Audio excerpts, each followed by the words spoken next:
We're gonna play. All right, it is what day?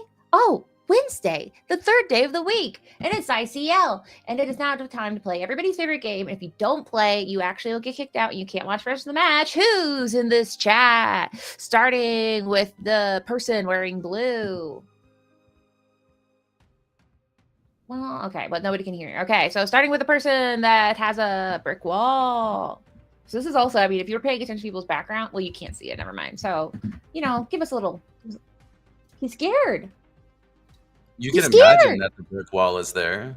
He has a brick wall. All right, so that was all you get from him. Now next up, coming in at 5'11" is a person wearing a shirt that isn't from Elizabethan England. So, all right. Does everyone know that laugh? Nope, they didn't get it. All right. Well, it's me. Okay, good. Person. All right, the last person is a person who hasn't talked yet. Dost thou even questeth? I think that was close enough to Elizabethan language. I don't know. I liked it, and the energy, it's heating up. Now, here's my favorite part where I pull up Twitch and I see if anyone's guessed, and it's going to be the pudding apologizing that no one else has played. Someone did? Did they get it right? Wow, and color is legislation, so... All right, color, you win a signed photo of Bro Hamilton.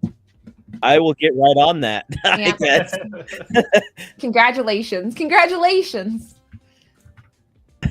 All right, so we're ready to go live. Let's just get in here because it is Wednesday. Everybody's feeling fine, I guess, and we're gonna have so much fun.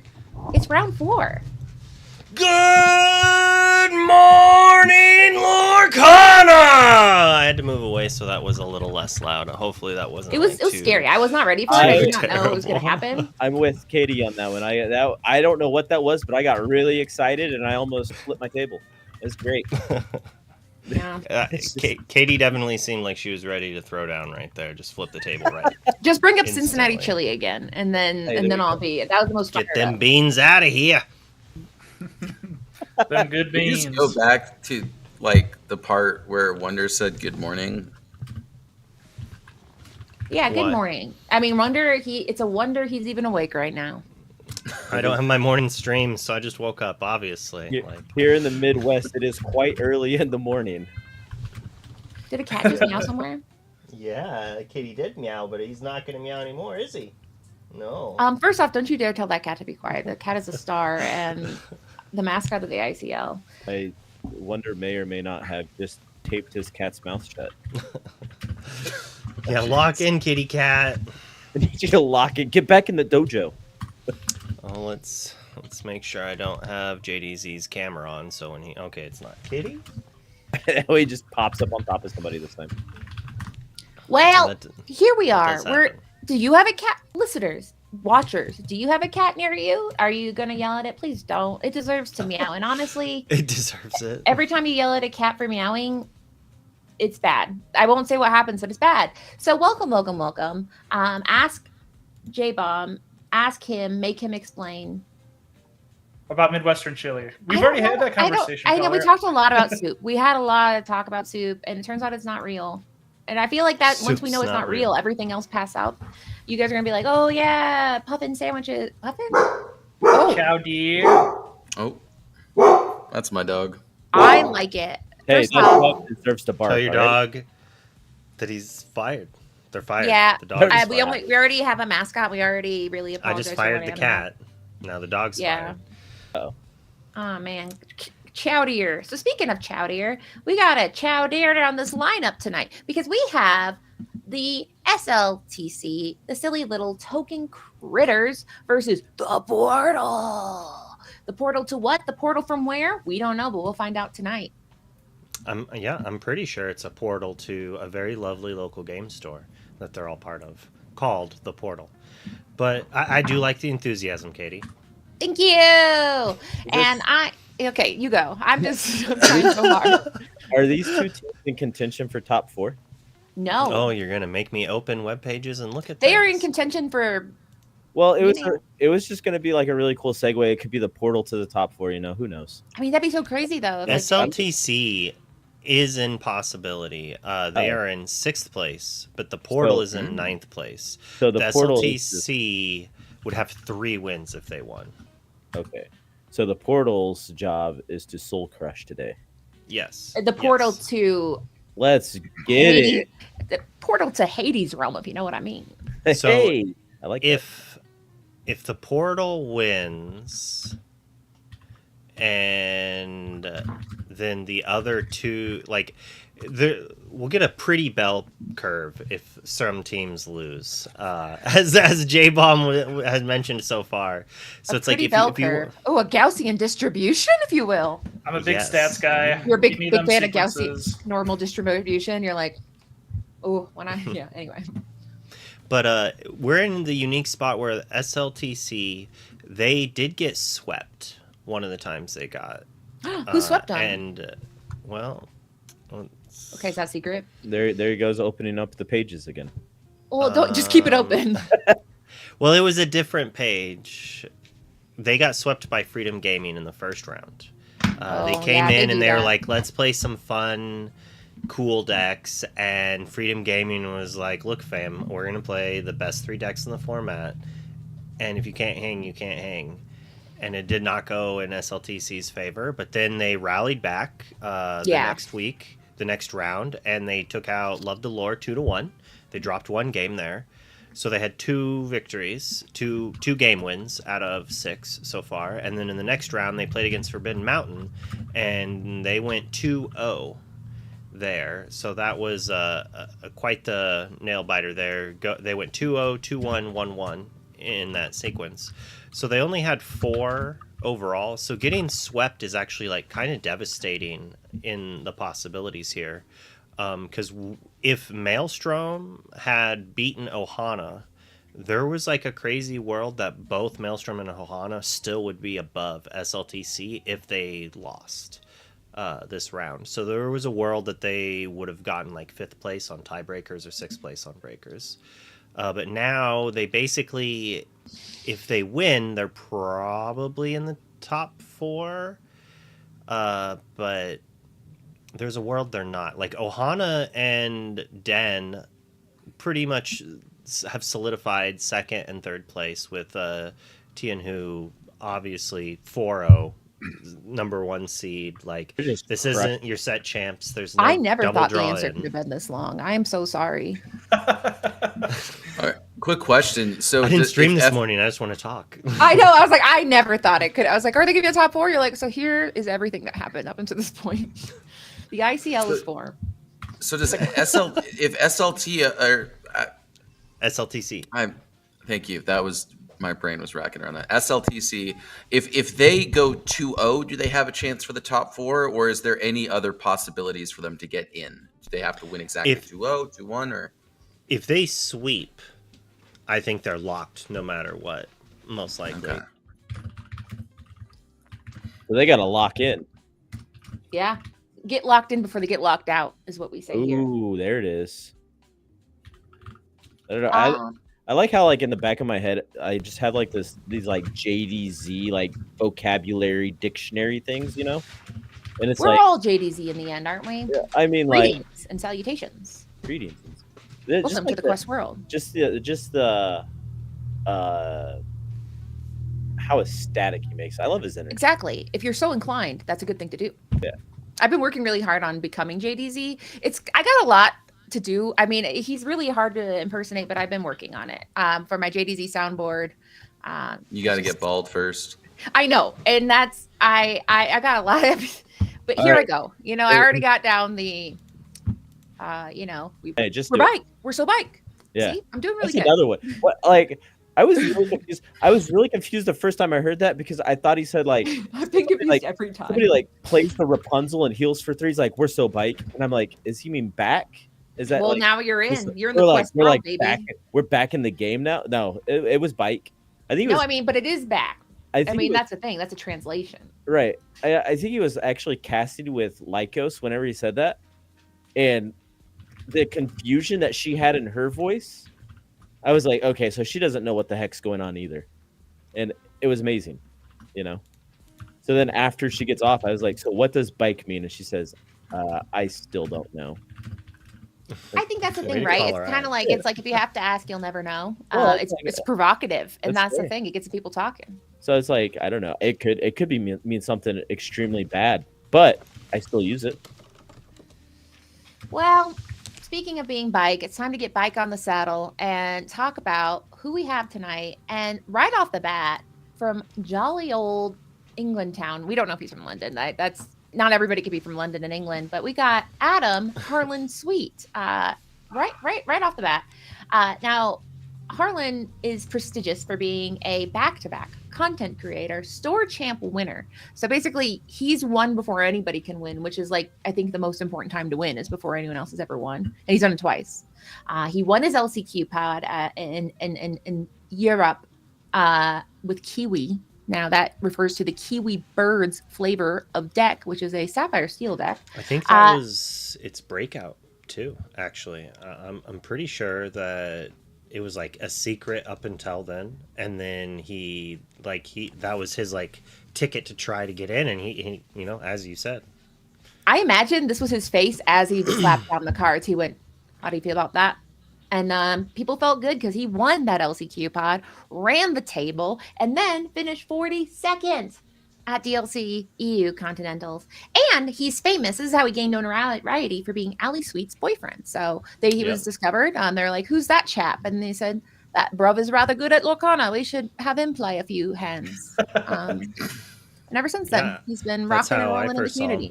It was on one of her vlogs for an event. And I was like, "Oh, who's that chap?" Who's that chap? And I'm a big fan of Harlan Sweetie. I was watching him play the Kiwi deck forever. He had some starting iterations with Winnie the Pooh having a think, so it came a long way. And he played hundreds and hundreds and hundreds of games before taking it to those EU Continentals. And so it's just very impressive that he saw this vision from scratch when this deck wasn't around and had the wherewithal to just play hundreds and hundreds of games when it did not start off that strong, and just kept refining it and figuring out the way to get there. Right. I do. I mean, how many people in the community have a deck where it's like that's their deck? We have Sisu on Ice, we have Diggy Hole, we have Kiwi Birds. Are there any other like eponymous? Well, I mean, it's not eponym because it would be called the Harlan Sweet Special, but either way, I mean, that's pretty big in this community to have your deck. The DKP, I'd say. The DKP. Yeah, the DKP special. Yep. All right, well, that is our first player. And, you know, we have this other gorgeous, most likely also not from London player here. Yeah, we're done with that accent. Thank goodness. Now we have to do a Boston accent. We got Fumbles from SLTC. He is a local legend, multiple set champs winner, and a man of many mats. I love this guy. He's a great guy. Great player. It was fun because today people are like, "Oh, why don't you put this and this and this on his card?" And he said, "No, I'm humble." And not humble. That's a player on a different team. Fumbled. However, but he is the quality of humility, and said, So "I just want to eat this." He fumbled. He the fumbled card. his player card. Is Oh. that what you're trying to say? Oh, I'm here. Hey, Oh wow, JDC! Yeah, I brought you in with Surprise! the card. I brought you in with the card. let's go. Yo, I gotta say, I'm so mad. None of you picked up the torch, and nobody right swiped Harlan Sweet. We're not Absolutely gonna do disappointed. that, okay? I'm not like. Do you think there's any world where I'm gonna pull up a card of one of these players and be like, "Not hot"? Like, what world is that gonna happen? I mean, it very J-Bomb rarely called happens. him a sweetie. He said Harlan it- Sweetie. So is it- like it's that not was pronounced like sweetie, he, right? it was Is it like he sweet? swiped it. Well, think it's actually, I could be wrong. I don't know. I did not know how to introduce him, and so on my first episode of Alter Academy, I didn't actually ask how to pronounce his name, so I did one of those caster situations where I let him introduce himself, and he said Harlan Sweetie. Did he? Oh well, see, I don't know how to say words. Whoa, we were all just correct. Yeah, Harlan Sweetie, and then he went. Is it really? And- Is it really Harlan Sweetie? You know, Is that? What a power Allie. play. Well, then I'm gonna assume it's Ali Sweetie then, and she said she would swipe right on Harlan, so someone And did it they're- for you, JDZ. Okay, I appreciate that. Yeah. I do appreciate that. But here are the Fumbles, man. I've had a chance to sit down with Fumbles a lot and just hear him play, and He has a very good approach to the game. I think he just won a pretty nice size set championship this past weekend. Quite humble, is fumble, eating this nice All he sandwich does is burger win. there. What kind of burger is that? Is that That's In an and In and Out? Out. That's an In and Out burger. I know are in Kansas, but you can just if next time you're in Colorado, there are Yeah. In and Outs dispersed throughout Denver. and I'll put it Colorado here. Springs. I gotta know. I need more information. How much Dunkin's has this Illumineer ingested today? If He's it's more Dunkin' than than man. if it's more than Depends on how 1,200 much. calories of Dunkin's, I think I'm gonna pray for the opposition there because they're gonna need all the help they can get. If this man is fully charged up on Dunkin's, it's over. Okay, the game's gonna be not the same for the opposition. Look how happy he is eating that burger. I don't think I've felt that happy in so long. He is so and, happy. and I could go have that tonight. And honestly, Mhm. maybe more at 10. There's an I kind In-N-Out of want by someone to you? look at me like Fumbles looks at that burger. You know? I know. Or did you say like- Dunkin'? I got sidetracked. Did you say there's an In-N-Out by you, or are you going to Dunkin'? Let's lock yeah. in on both. Yeah, Yeah, why I not mean, I both? can do both. This is America, and they both have Wait. drive-throughs. But you Just- have In-N-Outs where you live, is what I'm saying. Yes, there are In-N-Outs in Denver I'm jelly. and Colorado Springs. What you do is you just go get you a nice glizzy. You Mhm. cut it down the middle. You put that meat patty in the middle of that glizzy. Let's go. Throw your bacon up on there. You know, Loose. ketchup, mustard, mayo. Let's get it. Animal style. Right? Oh, That's a pretty epic glizzy, man. Hey, I don't think that's what animal style is. no, No, I animal did not. style is where you have the mustard onions, which is like such a crazy thing. And then they cook them and then they put it on with cheese and their special sauce. Now, I like to get my cheese fries with chopped chilies. Let's do it. Ooh. Skyline. Wow. Show. I'm very hungry. We should get to the next part. Speaking Get out of your of fumbles. Speaking of secret sauces, I'm Uh-oh. going to introduce the third person who is notoriously known for having spicy sauce. Sweet Yeah. baby Uh, Ray. is just awesomely Sweet- brewed all oh the time. my Oh, there's goodness. Harlan Also not Sweet from Baby London. Ray. We have 3 players from 3 different countries today. That is pretty Let's sick go. for one team. An Let's international go. dessert, you might say. Who would like to read this card I would out? like to Wait, read so this card. what Yeah. I am country is Ray from? as one of Ray's biggest fans. Okay, me. I'm going to assume that role. I've played a lot of Ray's concoctions and spicy builds. I think he's one of the best deck builders in the entire game, and I don't use those words lightly. I truly mean that. I think he's a tastemaker. I think he's a nice, influential deck builder. He's got a lot of concoctions, and hopefully he brings some of those concoctions to this format. As he's failed to make DLC Toronto Day 2, take that off of there, Ray. We're not going to lead with that. Okay, master of the art of meme decks. And I think that's an accurate title. Let's bump that one up. Let's move the failed to the bottom there. if we I can. don't edit what they If you, I believe that people have the opportunity to be the way they want to be, but I understand that. So but for the third point, right? Got to do a brawl at cost. Does that mean that his power is 2 or his strength is 2 or less? I think so. That's pretty good. Sure. Looking into it deep. amazing. I think, My favorite fact about Ray is this man does not miss. I've played against him a lot of games, and he has never not shifted Diablo on me. damn. Thoughts? Mm. I think it's also dashingly handsome as well. Let's yeah. get that up front. The bangs, the earrings, badminton player, The Bang Yang. I like the look. hard right play. He looks locked in, JDC. He looks laser focused. He looks like he's about to yeah. drop the saddest, dopest R&B techno synth pop album you've ever heard. Yeah. Easy right swipe for sure. I Amazing. hope he's playing something cool today. I want to see it. Oh, actually, just in the chat, Ray called Allie Sweet's guinea pig fat ones. So, but she did swipe right. So I think maybe she liked that. I don't know. I can't tell if she's like excited or mad. So incoming on what that means. She's Maybe sending you mixed could both. messages in chat. She's like, she called him fat, and I liked his honesty. I Is- like that he had the courage is- to say that. Is a fat guinea pig a bad thing? I think fat. Not PHAT. It's FAAT. No, fat. Like Oh, okay. I like them. I like a chunky guinea pig. Yeah, that's true. You want some meat on your guinea pig's Yeah. bone for the winter. Yeah, It's yeah, really I- cute I when you love put them in that your I hand and then their will- fat just rolls over your fingers. It's I'll adorable. hyper focus on something production wise. I'll come back and I hear like, yeah, you want a fat guinea pig leg. I honestly, Like, I don't what like- is going on? Like, This all is right. what happens, okay? I told you that we're not doing I jumped scientific through. stuff I today. fell through the wrong portal, obviously, and I did not know like what I walked into. We got Zachary back in the building. He stepped through the portal and said, "What year is it?" And we don't know Man, based on time this travels. By the looks of it, it looks like it's like early or mid 80s, maybe. Mhm. It's- A little bit of Giving flavor Flavor energy Flav. there. oh my gosh, this is amazing. I feel quite flexed on here by Zachary. Who's taking Zachary? Bro, I'll- Hamilton, you? I'll Or go is ahead it- and take Zachary. We got Zachary of the Portal, who has the hottest hands east of the Connecticut River. There it is. He's the undisputed 2-time second place finisher and 1-time winner at the Portal Set Champs. And he's Maui Sharks' right fin man, Genie's fourth wish, and Chernobog's top dog. Ooh, Dang, that's some spice right there. complete Dude, swag. This Quite player the card accolade. is as spicy as his outfit. Complete mhm. swag all the way around. Now Love he it. did Enjoy note it. he has accomplished some things, but he did note he's like, I want to be silly, and I said, you be silly. I'm never going to stop you from being silly. So he has won some things, but Mhm. the number one thing he won is people's hearts. Yeah, and I know Fumble's player card tried to be a little silly here, but Zachary has out-sillied him, and I'm giving him the advantage in the pre-show. Right swipe, right, JD? I Right don't swipe? know. I'm looking at Zachary here, and they seem a bit young. I don't know what their age is, but I feel inappropriate if they are a sub 18 years of age. I don't want to right swipe any youth, so we're gonna left So swipe this, Zachary. this Just is for one that of the. reason. This is one of the like the maybe I'll come back to it later. We're gonna hard left swipe. Get off the app, dude. You I shouldn't be believe here. he is an adult at this time, and that looks like the antics of a person that is all hopped up on Mountain Dew Code Red. Like that is a man that Absolutely, cannot drink yet, but is really hopped up on the Dew. this guy has definitely spider monkey kicked some people in his life. Zach says I'm 31. Oh dang, you look great. Zach, how old is this Dude. photo, Zach?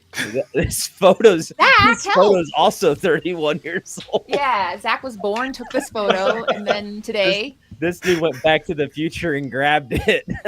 Yeah, is this picture taken on like a digital camera? Like it's like taken on like mean, a Fuji Zach film, just perhaps? has some crazy vibes. And Dude, I love speaking of that, I'm we here have for our it. next player who just this last weekend, I do believe, qualified for the Vibes World Championship. Let's go. He did, and he asked me to Right. update on the card, and I didn't have time, and I'm really sorry. But please, you already noted it, so I'm healed.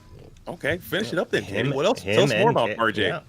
Yeah, my dog's being a jerk. So he is a top 4 of SSG Con. Wait, no, 4. No, he's 4 SSG Con top 8s. It's complicated. Then he had 2 5K top 8s, 11 for 12 set champs top 4, which means there's one where it was rough.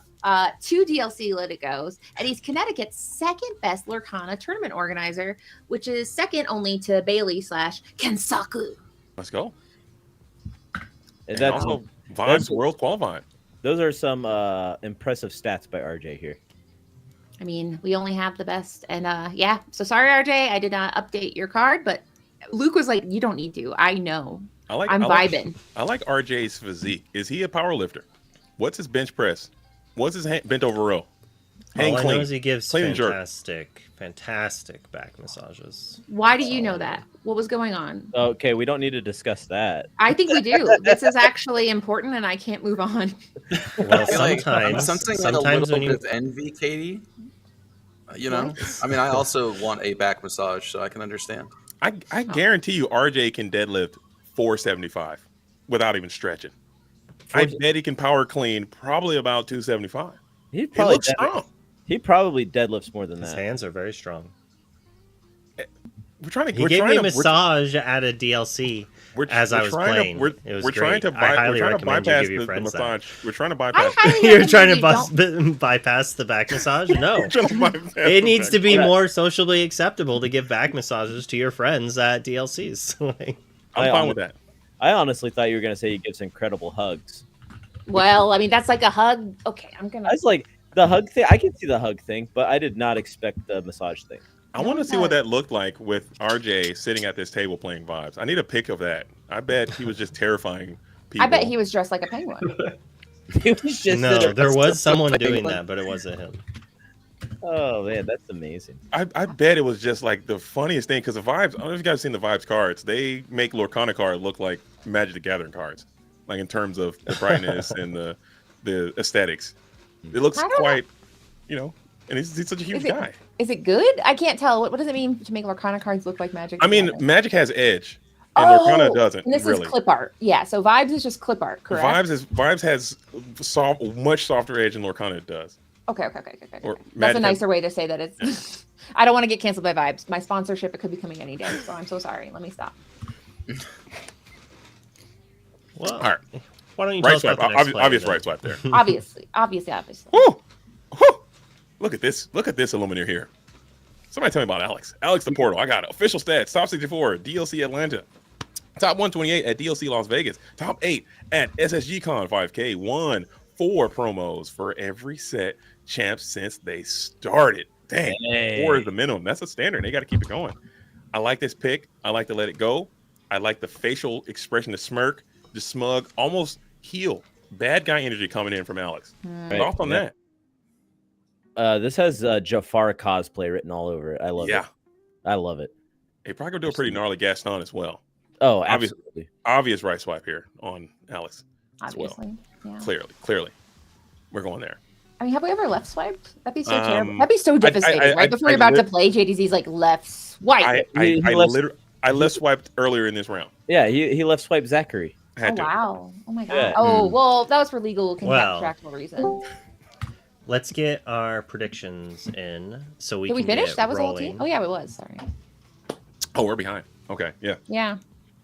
Okay. Who's start Katie? with Are you starting us off? JDZ. Oh, I'll start it. Okay. Oh, yeah, you can't just pass the buck like that. Okay, I will start us off. I think it's been a nice back and forth match, but I think SLTC wants it bad. I think they want to be represented in the postseason. I think they take it in clean 3-0 fashion. I think they take down the Portal, and then Portal doesn't know what's coming their way. I think Ray bring the spice. I think Harlan Sweet's bringing the spice. I think Fumbles is going to get the dub fresh off of a hot weekend. SLTC takes it down to 3. Lock it in. Take it to the bank. Yeah, JDZ, I'm going to have to agree with you here. Fumbles, he is always thumping, and he's going to be thumping hard today. And so I think he's going to take this one. And Ray has got the spiciest hands in the game, and so I think he's going to show some explosiveness, and the Portal's not going to be able to portal out of that one. And so I think that SLTC or the Symbol Laughs Through Challenges team is going to take this one. Okay. Well, here's the thing. SLTC, I don't have a lot of insider knowledge, but I know that they were feeling silly. They put the silly in the silly little token creatures, and they were feeling like, oh, what if we just had some silly times? And guess what? Then later, well, we talked about it. They got swept. They went 0-3. So they've been on a revenge tour. They've been on we're not silly, we're serious little token creatures. So I do think they are going to take the night just because they're not here to have fun. They're not here to make friends. They're here to be serious. So yeah, sorry, they got to do it. Otherwise, they'll be back to just being silly little token creatures again. All right. Sasuke, All right, what do you Sasuke, think? you're in. I guess because everyone said SLTC, I'll just say Portal. Nice. I haven't really gotten to see a lot of these players play yet, so a little bit shooting in the dark. I do know RJ. I know RJ is an incredibly talented player. I got to see Fumbles. I know Fumbles is an incredibly talented player. And I also don't know who the matchups are, but just to keep things interesting, we'll say the Portal 2-1. Let's go. 2-1 the Portal. All right, bro. What do you got? I think I'm going to agree with Sasuke on this one. You know, the Portal might not be able to get into top 4, but they can definitely prove themselves and prevent somebody else from getting top 4. And I like nothing more than a good soul crushing. So I think I got the Portal here. 2-1. I think Fumbles from the SLTC is going to be the only one to get the dub. Whoa. Dang. He's all powered by Duncan, and Fumbles runs on Duncan. He's just like all hyped up on Duncan. All right. That kind of makes sense. But Harlan, Sweet, and Fumbles and Ray, like these are some all-stars. These are some hardcore, old-school Pixelborn players. Right. And RJ's been playing Vibes. Yeah, he locked out. And before that, he was playing One Piece. He's been relaxing. To be fair, Fumbles did make top 32 at that same Vibe event. Yes. Yeah, but we forgot to mention it. Yes, he did. But he won the Lorcana event like literally the day before. Yeah, he's been locked. He's locked everywhere. He's locked. He can't stop locking. He can't stop thumping. Yeah, what I'm is thumping? assuming Like the thump Portal bumping? still wants to, I think they're still in it. They want to get some. They're out for blood. I think they want to go for it. So I think it might only be a 2-1 this way, but I'm definitely going to go for SLTC. Cool. Right. I like it.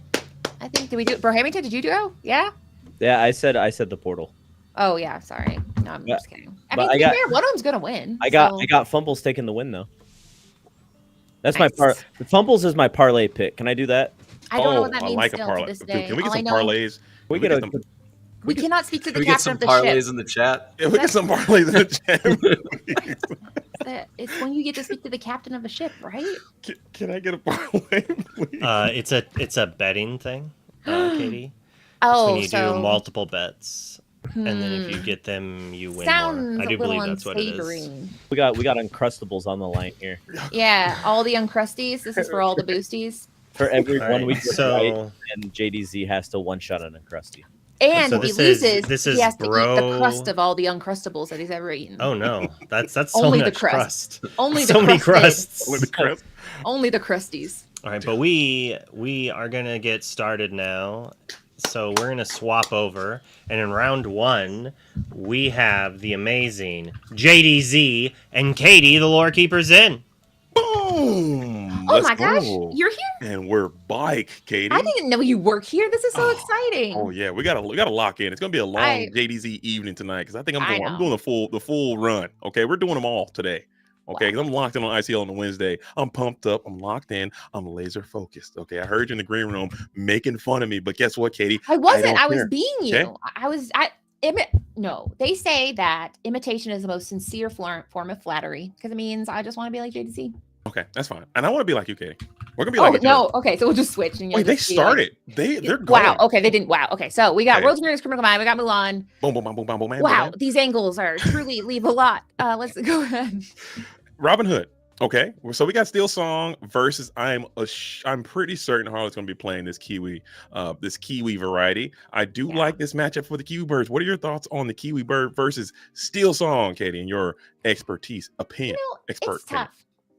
My well, thank you. But I mean, I think Steel Song is one of those decks that everybody knows, everyone's played against. But I think one of the things that Kiwi has in its favor is it's a combination that people aren't always ready for. Now, it is more popular, has become more popular, but it's never been a deck that you're guaranteed to see at every tournament. So I think Harlan has that. And also, he is what some might call the best. I mean, him and Jack Shadows probably like both shake hands and go, yes, together we're the champs. But I don't know. How do you feel about this matchup? I do like it a little bit towards Kiwi, although this Steel Song deck, you know how it goes. They can high roll, they can do their thing. If Harlan can get this Alice set up and start warding down this board, the Steel Song player might run into a bit of a predicament.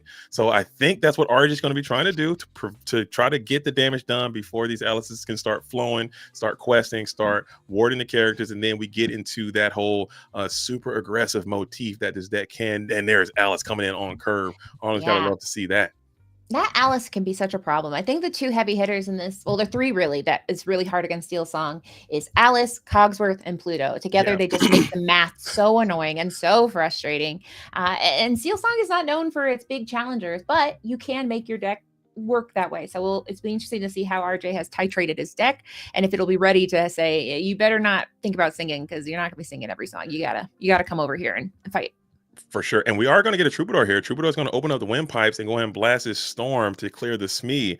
If you can get a Robin Hood to shift in on 3 right now, I believe you're going into your third ink turn. I think that would be a great tempo swing, and you'll get that nice 6 in the stat line in the rear end. Just like you said, they can't fight for a lot. Robin Hood does have those nice stats, but that 6 will go a long way against this Keyword strategy. Let's see if he can get to it. Yeah, I mean, it's going to be these first few turns is just kind of, can Harlan set up his nice little board here? Because once he gets that engine going, it is tough to tear it down. But yeah, I mean, we know that Robin Hood is very eager to go ahead and quest in there, but and I don't think you do it. I think you have to reserve for the shift line. You did get a second Robin Hood, but it's not the one that you wanted. You're going to take this go wide approach and elect to just go ahead and clear the Mulan in a simple trade, leaving Alice alone and unafraid. So just like you said, if this Pluto guard dog can come in on 4, get warded up by Alice, that Pluto can also potentially go for another +2, potentially, depending on how the rest of that curve shakes down. So I don't know who's in the comfortable position here. I think I still like RJ's spot a little bit more. What about you, Katie? Who do you think is in the advantageous position here? Well, I mean, Alice and much like all the warded characters, they don't like to go sideways. So yeah, I mean, RJ kind of is in the driver's seat right now because yeah, Alice has ward, but Alice needs some friends in order to do the things that are going to win you the game. And we see a There he big is. Robin Hood and the Pluto, which now Pluto is a warded puppy. So good luck having anything ping him for 1 or 2 damage. You got to send a guy over there, and none of the guys on the board right now would survive that challenge. Yeah, you could potentially send the Robin Hood in on a suicide mission there. I don't want to say suicide too many times. Well, I mean, if he shifted, it Yeah. would be a heroic, but still not enough. It would be mostly just to deal 3 damage and go, I don't know. You don't get lore or draw a card. You could then finish him up with the Smee. You would take a turn off doing that and lose a bit of your card economy in the process. But it would be worth it, as Adiel is going to come on in, see if she can hit a song. Is that Ariel? Right. Ariel? That was, Ariel, how did you get in the booth? People say that I have the voice of an angel. Now, does he get a card? Ariel, all right. You can actually get caught in one of those fisherman nets and taken into the tuna processing plant where you have failed. And that's how it goes sometimes. That is brutality. Ariel whiffing. Ariel and not hitting her effect. Is there a better match that you can think of? As we are prepared to go in on this Sudoku mission, as R&B says. Yeah, you got to do the math, and the answer is once you get that first one, the sacrificial Robin Hood, the math is a little bit better, and it's smart to take care of it now because Alice once again is better when she has friends. But the good news is they cared about Pluto so much that Alice is like, oh my goodness, at least I'm still here. So Troubadour might just put on one just to be like, eh. Just for the vibes, just do a little bit of damage, or is he going to go ahead and just bypass that and just try to get some lore going? I think that's what he's going to like to do. Just get a little quest in here. So now Harlan back on the back foot. The board is starting to expand a little bit. Cogsworth on 5, or maybe another bodyguard Pluto. And what are we even talking about if you had that set up? I know the deck can play up to max copies of both of those cards. So let's see what happens here on this 5th ink turn. Yeah, and it's interesting because I mean the deck does have some versatility. There's some plays he can do. Obviously, I think we saw a Pete get inked. I mean, Pete is a lovely choice against any Steel Song deck because once you see Ariel, you're like, okay, good, now you can do anything. Right. So, and as we know, some people have been putting in some wider songs, things like Grab Your Sword, which not the greatest song in the songbook, but can be devastating to characters with ward. So we'll see what he likes to do here. But if he does it, it's going to be the smartest move because he's the one that did it. He made the step. and that is an absolute great point. You really don't want a whole new world this deck too many times either, because you'll just refill their hand. They can continue to flood the board. But Harlan's hand is actually looking quite healthy in this spot. So he's probably going through all of the contemplations, and he puts the Cogsworth down. It's the Inkwell, and we're going to deploy another Alice and just trying to flood a little bit to prepare for a potential whole new world and putting Cogsworth down. What do you think about that here in this spot? And I think it's fun because right now he's basically saying, I know you don't have the biggest guys over there right now. And he's kind of hedging his bets saying that, I can keep you in check with the Calhoun and I can grant double ward now. And Alice already has ward. So it's a pretty nice position to be in. Plus the Alice can plus the lore gain a bit too. So it's a nice way to rebuild that board to a healthier place.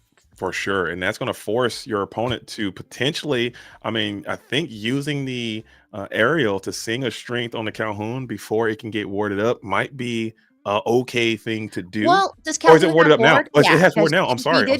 So, it put him in a tricky place because that Alice is now sideways, which is the most vulnerable she could ever be. But yeah, now that Calhoun is like, the Calhoun is warded. Okay. Yeah. She's like, Zeus. I don't fear Zeus. And there is a whole new world. That is double dip in the chip, and we slammed that thing down with a little bit of frustration coming in from RJ's position. We're going to refill Harlan's hand, so he played that absolutely correct, putting that Cogsworth down. It probably took a lot of deliberation, but electing to get the Cogsworth into the Inkwell and flood the board paid out in dividends, as this warded board is going to force an Ariel to be exerted, and still the songs can't be sang, Katie. This is spiraling. Yeah, especially because Harlan just got 7 new cards. One of them might be a Pete. So things are going to be Challenge City. And that's me, unless he can slam down a Rapunzel right now, is delicate. So let's see if he's got that Rapunzel. I think you might have to continue to sacrifice the rest of your position to clear this Alice off of the board, honestly. And you're gonna go for a quest, it seems. Yeah, I mean, it's his last will and testament is to. Now that's dangerous because now you're opening up another Pluto guard dog to come in and get double warded up again. And every time you draw a card with all your entire board being under the ward, it's going to. Oh, we got it Oh. ready. Never mind. Forget I said anything. Yeah, so Sten Man. is a card that I have seen people run. I've seen it in a few decks, but yeah, when you play this character, you can ready a chosen character, but they can't quest or challenge. They can Mhm. sing technically, but in this case, it kind of makes it where Calhoun is like, I'm so scared of you. Let's get one person up and not take that damage. So Smee gets to survive. Okay, so interesting approach from RJ. I didn't think of this line. You're just going to try to go for this aggro situation. You're going to try to out aggro the aggro. That's a bold move, Cotton. Strange, but it might work. Well, and they both are playing steel, and we know that steel is you got to challenge, you got to sing, but wide board removal is not really a thing. So watching Harlan build up his board, RJ's like, well, I guess I gotta do it too. Everybody's doing it, Mhm. and it's really the only way to in a word stabilize and ensure that he can survive whatever Harlan's about to slap down with his full clutch of cards that he has. I would hate to see another Pluto guard dog come in now and get the entire board warded, and they're never mind. Forget Oh, it was Pluto. the This big guy boy. is next level Pluto. Big boy. Holy. And Yeah. he's coming in on 5. And we're warding up, giving Alice the extra ward. We're going to give her extra lore quest for a 3-piece chicken McNugget. Pass ward over to Pluto, to Chien Po. And this Chimpo board is disorienting. When you see him, you're like, whoa, because he's a 4/7. There's not many things in this game. While he's And- at it, he fires the cannon. Why not? Dang. So we have another very robust and stout, completely warded up board, except for the Calhoun. She is vulnerable. We do have that Smee up. I think you got to just, man, you might have to Sudoku both of these characters. I don't know how you get through the Chimpo. What are we doing here? Well, you have to find something, and there's some bigger. Well, nope. Like I'm getting creative. I'm like, well, there's world's greatest. Nope, he's a 4. He's a 4. There's one lady. I mean, it's gonna take time. You no matter what, it's gonna take in time. theory, you could send the Smin and the Smee into the Chimpo, and you're losing the game. Yeah. Yep. You're losing the game. And it's still not enough because Chimpo has ward. Because everybody on the board has ward. And we're just going to scoop it up and get the H right up out of here. And I don't hate RJ for that. I love that because honestly, you get to the point where you're like, I have 50 minutes. I have Steel Song. When it heats up, it can be a really hard deck to defeat. And as we saw, when you got bodyguards with ward, it's a bad time, especially big bodyguards. Pluto's a problem, but Chimpo's a special kind of problem at 4/7. And that was the absolute power curve coming in from Harlan. You saw you had the Alice come in, the Pluto came in. Pluto did what he does best and just secure a lot of challenges, clearing characters, forcing people to challenge in awkwardly and making these really haphazard situations. And it just execute. That's exactly what this deck wants to do. Ward up, quest out, vibrate magnificently. Whereas RJ, you really get a chance to demonstrate. We did see some tech in there. You exploit that you're playing the Sven technology. What do you think RJ needs to do, Katie? Knowing what you know. Okay, talk to me. You're a Steel Song player. How does RJ defeat what Harlan Sweet is trying to do? I'm sorry, I just heard a and I got disoriented. But as far as what he needs to do here is, as we talked about, having that Robin Hood early would have been so beautiful. He did not. So getting a Robin Hood out here and shifting early would be magnificent. Also, Ariel, if she could have got a song, that would have been really cool. So I just think, and then Pete, not so helpful in this situation. There's only a couple songs and it is hard to time it against a deck like Harlan's. So really, I think it's just have a stronger start. And I think that Robin Hood would be very, very clutch in this kind of matchup, but we shall see. I concur. And I don't know. I'm not looking at the decks too much, but if you can manage if you're playing the big Cindy, the stout-hearted one, if she can hit the field of play, I think the Kiwi deck is going to struggle with that because she can get through those ready characters. She has that resist. You have your own resist. Typically, this Kiwi deck, when it has to engage in combat, it kind of falls flat because you have the Alices, you have the Plutos and things of that sort. They can fight. The Chimpos can fight, but sometimes it can get a bit awkward if they are engaging in Mortal Kombat instead of questing. So I think you got to starve them of nutrients. You got to resist a whole new world. If you got Cindy Stout-Hearted, you got to get that thing onto the field of play and then hope. Yeah. I think that's your path to victory. Yeah, and both these decks, they don't really love to challenge. They're kind of built to be like, I'd like to quest, I'd like to mess with your day, but I don't really want to challenge. So that's like the good news, bad news. So yeah, these shift lines, if he's able to get like a Stout Hearted or that Robin Hood, could change the math a little bit. Because otherwise, it's kind of a race. And as we saw, Harlan won that race. Yeah, that's what you don't want to do. I mean, if you're into what you don't want to do category, you do not want to get into a quest race versus this deck because you will surely lose, and that's not the vibe. Not the vibe. So we see a baby Robin Hood going in and a Cindy, which is a wonderful opening turn. Really any Steel Song, especially on the play. For sure. But I know that this Kiwi deck, they typically play that Sticky Mickey, as he's colloquially known, as he's known on the streets. And we will just go ahead and fire the cannon right on that Cindy, and she's gone. As fast as she came, she was gone into the discard pile. And you know, we saw that fire. Sometimes it's a bummer to see a fire the cannon, but I mean, in this case, Harlan didn't get to play a card, and it's one less fire the cannon that maybe he won't see later. So, is it his favorite thing that's ever happened to him? No. Oh my God, I'm on fire. Why? Okay. It's fine. And then we see the Troubadour. So if you can't have a Sydney, a Troubadour is the second best thing because he can sing, he can dance. After all, this is France. Why did you spontaneously combust there? I was probably thinking about Cincinnati chili again. Okay. Oh, that was because I said fire the cannons. And honestly, Luke has downloaded a lot of graphics. So we might be, JDZ, you're here all night. So I'm here all night. You're safe. It's good that you didn't wear a green shirt because that's the first thing he does. But he's got a lot of animations. There we go. I did it on purpose. I did it on purpose. Okay. As we are going to get the Troubadour to go ahead and get exerted. And we're partying. Rave party over here. Oh, now that's not the greatest play against Calhoun because it does not. Wow. Woo! Calhoun survived, but he got a card. Does that mean he has? I don't know. Do you think that was that a misplay? Well, or was that on Calhoun purpose? can't take out Troubadour. That's the other thing. Is Troubadour has resist, so he's got that math of like do your worst. And I don't know. I guess it's fine. And he's trying to dig for cards. They both got to stare down each other in this weird situation. But maybe that was part of it because you can slam this Troubadour if you want, as the Rapunzel is going to go down to the inkwell, telling a story about RJ's hand. Adiel is going to come in now. Let's see if she can hit this time.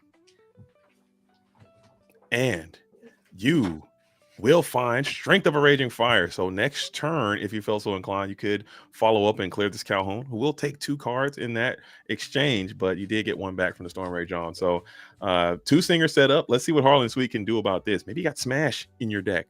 Pete would be great here on 3. Apparently you're saying Ariel. Now oh no, did you break me? No. The other day I said I was playing with my husband, I was playing like Lorcana, and I said Diablo. I'm like, what happened? What am I? Who am I? Like, what's wrong with Diablo? That's all. It sounds I'm a nicer. red-blooded American. It sounds nicer. I think Diablo sounds nicer. Diablo. I've been shopping around Ariel as well. Ariel. I like saying I don't know. Here we go. So we got an Alice. So we're starting the party. We're gonna Katie is accepting the brain rot. We are so bike. And Katie didn't even, she just started. It just started and just went off. Dude, I love it. I know. Okay. I'm having a time. My dog was knocking. She was licking my green screen. She opened my trash can. She knocked over a plate. So now she's here. And now it's time to see what kind of mischief. Now, notably, Calhoun does not have ward. So you would need to get down one more character, and that Calhoun is headed out into the farm. No, since Calhoun has 1 damage, so you would be able to clear it here with just the character you have. And we're just going to storm again. Yeah, and then we get a card. Yeah, back-to-back storm on Calhoun to take it down. You did get 2 cards in that process, but you're losing to Storm Rage on. You still have strength in your hand as another Adiel. Twinsies, twinning, coming on down here. Let's see if this one can hit. We're sisters. Yeah, and this one, A Whole New World, which honestly in this case, not so bad because I mean Harlan's been kind of on the rope. So that being said, notably neither of them have quested yet. So is he gonna rip this Whole New World right now? Maybe. Would you do it and just get it out of the way? I don't think I would. I think I sense my opponent is in a compromised position, and I think giving them 7 new cards would just be a sentence. I'd be banished there shortly thereafter. Because Alice is not here to challenge. So I mean, in this case, questing, why not? I get 1 lore. You have to figure the answers out. You don't have it right now. You just have an Alice, and that is not an answer on her own. Right. So I like my spot. I like the condition of my hand. Maybe if you get your hand down a little bit lower, never mind, double dip the chip. Alice is back at it again. And we're going to ink the Schmeagle. So now Harlan sees that whole new world, is really trying to take all opportunities to get the hand as small as possible, as you will fire the cannons onto one of the aerials. Nope. And then clear it with the Alice here, just Yeah. to keep that double singer off. Yeah, and it's interesting. Someone in the chat, Colors Legislation said, Mhm. never don't wheel. Here's the thing. That's the thing about wheel, is it's Chekhov's wheel. You're like, I have to, there's a wheel on the table, and that means I have to use it at some point. But you don't want to spell your own demise. And like you said, I mean, I don't want to give you more cards. So you live by the wheel, die by the wheel, but there's still time. So and we're still not going to wheel. We're going to hold it tight. And hold the line. I think I might have to disagree. Now it's like, yeah. I might have to disagree with color is legislation, as you call her. Color is law. Color at color.com, law.com is, because you just, Harlan really isn't affecting you at all. And I think if you give them 7 new cards, he's gonna start affecting you. He's gonna put the kibosh to your game plan. So I think I'd take the chance and just keep what I got. And then once you need to rip, never mind. Ooh, the Coginator is on you. This might be Trubs. Now we do have Ali Sweet in the chat, and this is important. So Ali Sweet, your the boyfriend you made famous, he once said bushwhacking is that an American term, and it's really important that I say right now that bushwhacking is on the Robin Hood shift target. It says literally bushwhacking on it. So, and Robin Hood is notably a famous citizen of the United Kingdom. So just wanted to bring that up so you can tell him later that perhaps bushwhacking, it should be in his vocab. But now we have just ward resist city. Well, thanks for sharing that, by the way. Thank you. Because it bothered me, because he's like, is that one of those American things? I'm like, first off, not everything that you don't understand is American. But yeah, I was reading the cards and it was there. So we are gonna rip the whole new world here off of a Naveen. You did have that Zeus, and you got a little bit of value out of it, as you do have a whole medley of singers set up, but the entire board is completely invulnerable to the direct targeting options that you have in your strategy. So maybe you need to, how do you get through this? Well, I think that's what he wheeled for, is I'll get some answers, because at the end of the day, the more cards you have, the more answers. And Harlan can't get lore without turning the cards sideways. So ultimately, if he can get some more answers, Robin Hood, the Naveen is a nice 3/3. Go wide, build your board, and something will be an answer eventually. He can't just stand over there forever.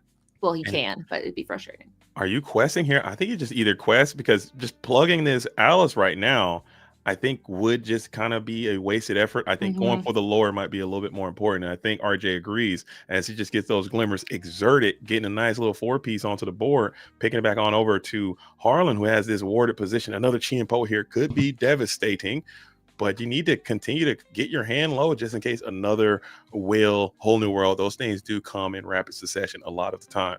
So let's see what Harlan's going to do here. Checking the hand, nice full grip. This board is looking quite strong for RJ, though, as Smee's quest for 2, Robin Hood's quest for 2, so it's Naveen. So you got an 8-piece over there staring you down. Ooh, we see a McDuck Manor, which honestly, I love that any deck with Sapphire at its disposal says, you know what would be kind of annoying if I slapped down a giant mansion and told you to deal with it. But not today. Instead, we got good old Captain John? No, that's Captain John Silver. He's Captain the John chef. Silver. Yeah. And he is notably, when you play this character, chosen character cannot challenge their next turn. And there's one character on that board he loves to challenge. His name's Robin Hood. He gets 2 lore for doing it if he takes somebody out. So now I'm assuming that's who he gave it to, but I guess I didn't. I would assume he gives the Robin Hood the no challenge ability, as we are going to quest the Alice gives Smee ward. Leave that Chef John Silver, who is still a captain, even though he's in chef attire. I love that. He does it all. I love it that he's like, I'll work in the galley. I'll be in the whatever ship. I don't know. Wherever the mess. Is it a mess? No, it's a galley. Yeah, it's a galley, but I'm like, where do they do the captaining from? I don't know. Is that the stern? The bridge? No, that's the prison. Either way. The poop deck? The poop deck. And that's hopefully he doesn't have to swab it, because honestly, he's got a nice board state. But yeah, now we see 2 cards sideways. As far as shifting goes, we're okay. Probably not running a Sonic Warrior, but with Ward, not the biggest deal either. So Cogsworth and Alice are warded, and I'm assuming Did Alice give? Alice gave Ward to the Smee. Okay. I would like a Sonic Warrior just for those stats at this point. I think you I need know. to engage in battle. I think he's trying to set up this quest race again, but I just do not like that. And this Cogsworth is vulnerable here. Do you have enough lore to take enough challenging power to take down this Cogsworth? Anytime Cogsworth become exposed, I think you gotta get after him. And it looks like we are preparing to sing a song. It is swords, huge, just like you said, Katie. Look at that swords. Look how great that looks. Go, you know what? You know what's so cool about Ward? It doesn't work here. Now, here's the thing, though. We're in a bag of marbles, and while Cogsworth doesn't have to resist, all his friends do. So the swords is it's usually pretty useless, and now it was close to useless. But the math matters where it matters, and that's on that Cogsworth. And there it is. So clearing the Cogsworth and Rapunzel healing. I think Harlan might be going to Scoop City next here because that was just a very, very dynamic turn coming in from RJ. The board is expanded. The Cogsworth was deleted. And now your board is looking quite frail. You're only at 4 in the lore total. And look at RJ's board. It has bulked out maximum. This is looking quite good. I think Harlan might be headed to a place I know where people go called Scoopville. Twist. Take me down to the Scoop City where the ice cream's good and the sprinkles are not for losers. So we will see. But I don't know. I don't think he's got a scoop yet. It's not over. It's not great, but I think maybe one more turn. We'll see how this turn goes. This is quite bad. Now Robin Hood can swing this turn as well. This is quite bad. It is quite bad, but you're gonna need a miracle, and we should continue to just lay more characters onto the field of play. You got another back row there. Bad. Yeah, it's pretty bad. Yeah. And then we'll just get a nice quest in with Robin Hood, and that puts you up to a total of 8. Looking at the board, you got 2, 3, 4, 5, 6, 7, 8, 9, 10, 11 coming back your way. Putting them at the 19 if you can't clear something here. At least we did mention I'm going to hear about Grab Your Swords later. And honestly, yes, every time someone plays Grab Your Swords against me, I'm like, Judge, you can't do that. We all agreed we weren't playing Grab Your Swords, and he did it. So I agree. Anybody that's upset about Grab Your Swords, I think we've all been there, where you kind of are like, but that's not going to happen. And then they do it. And you're like, where did you get that? That's not regulation.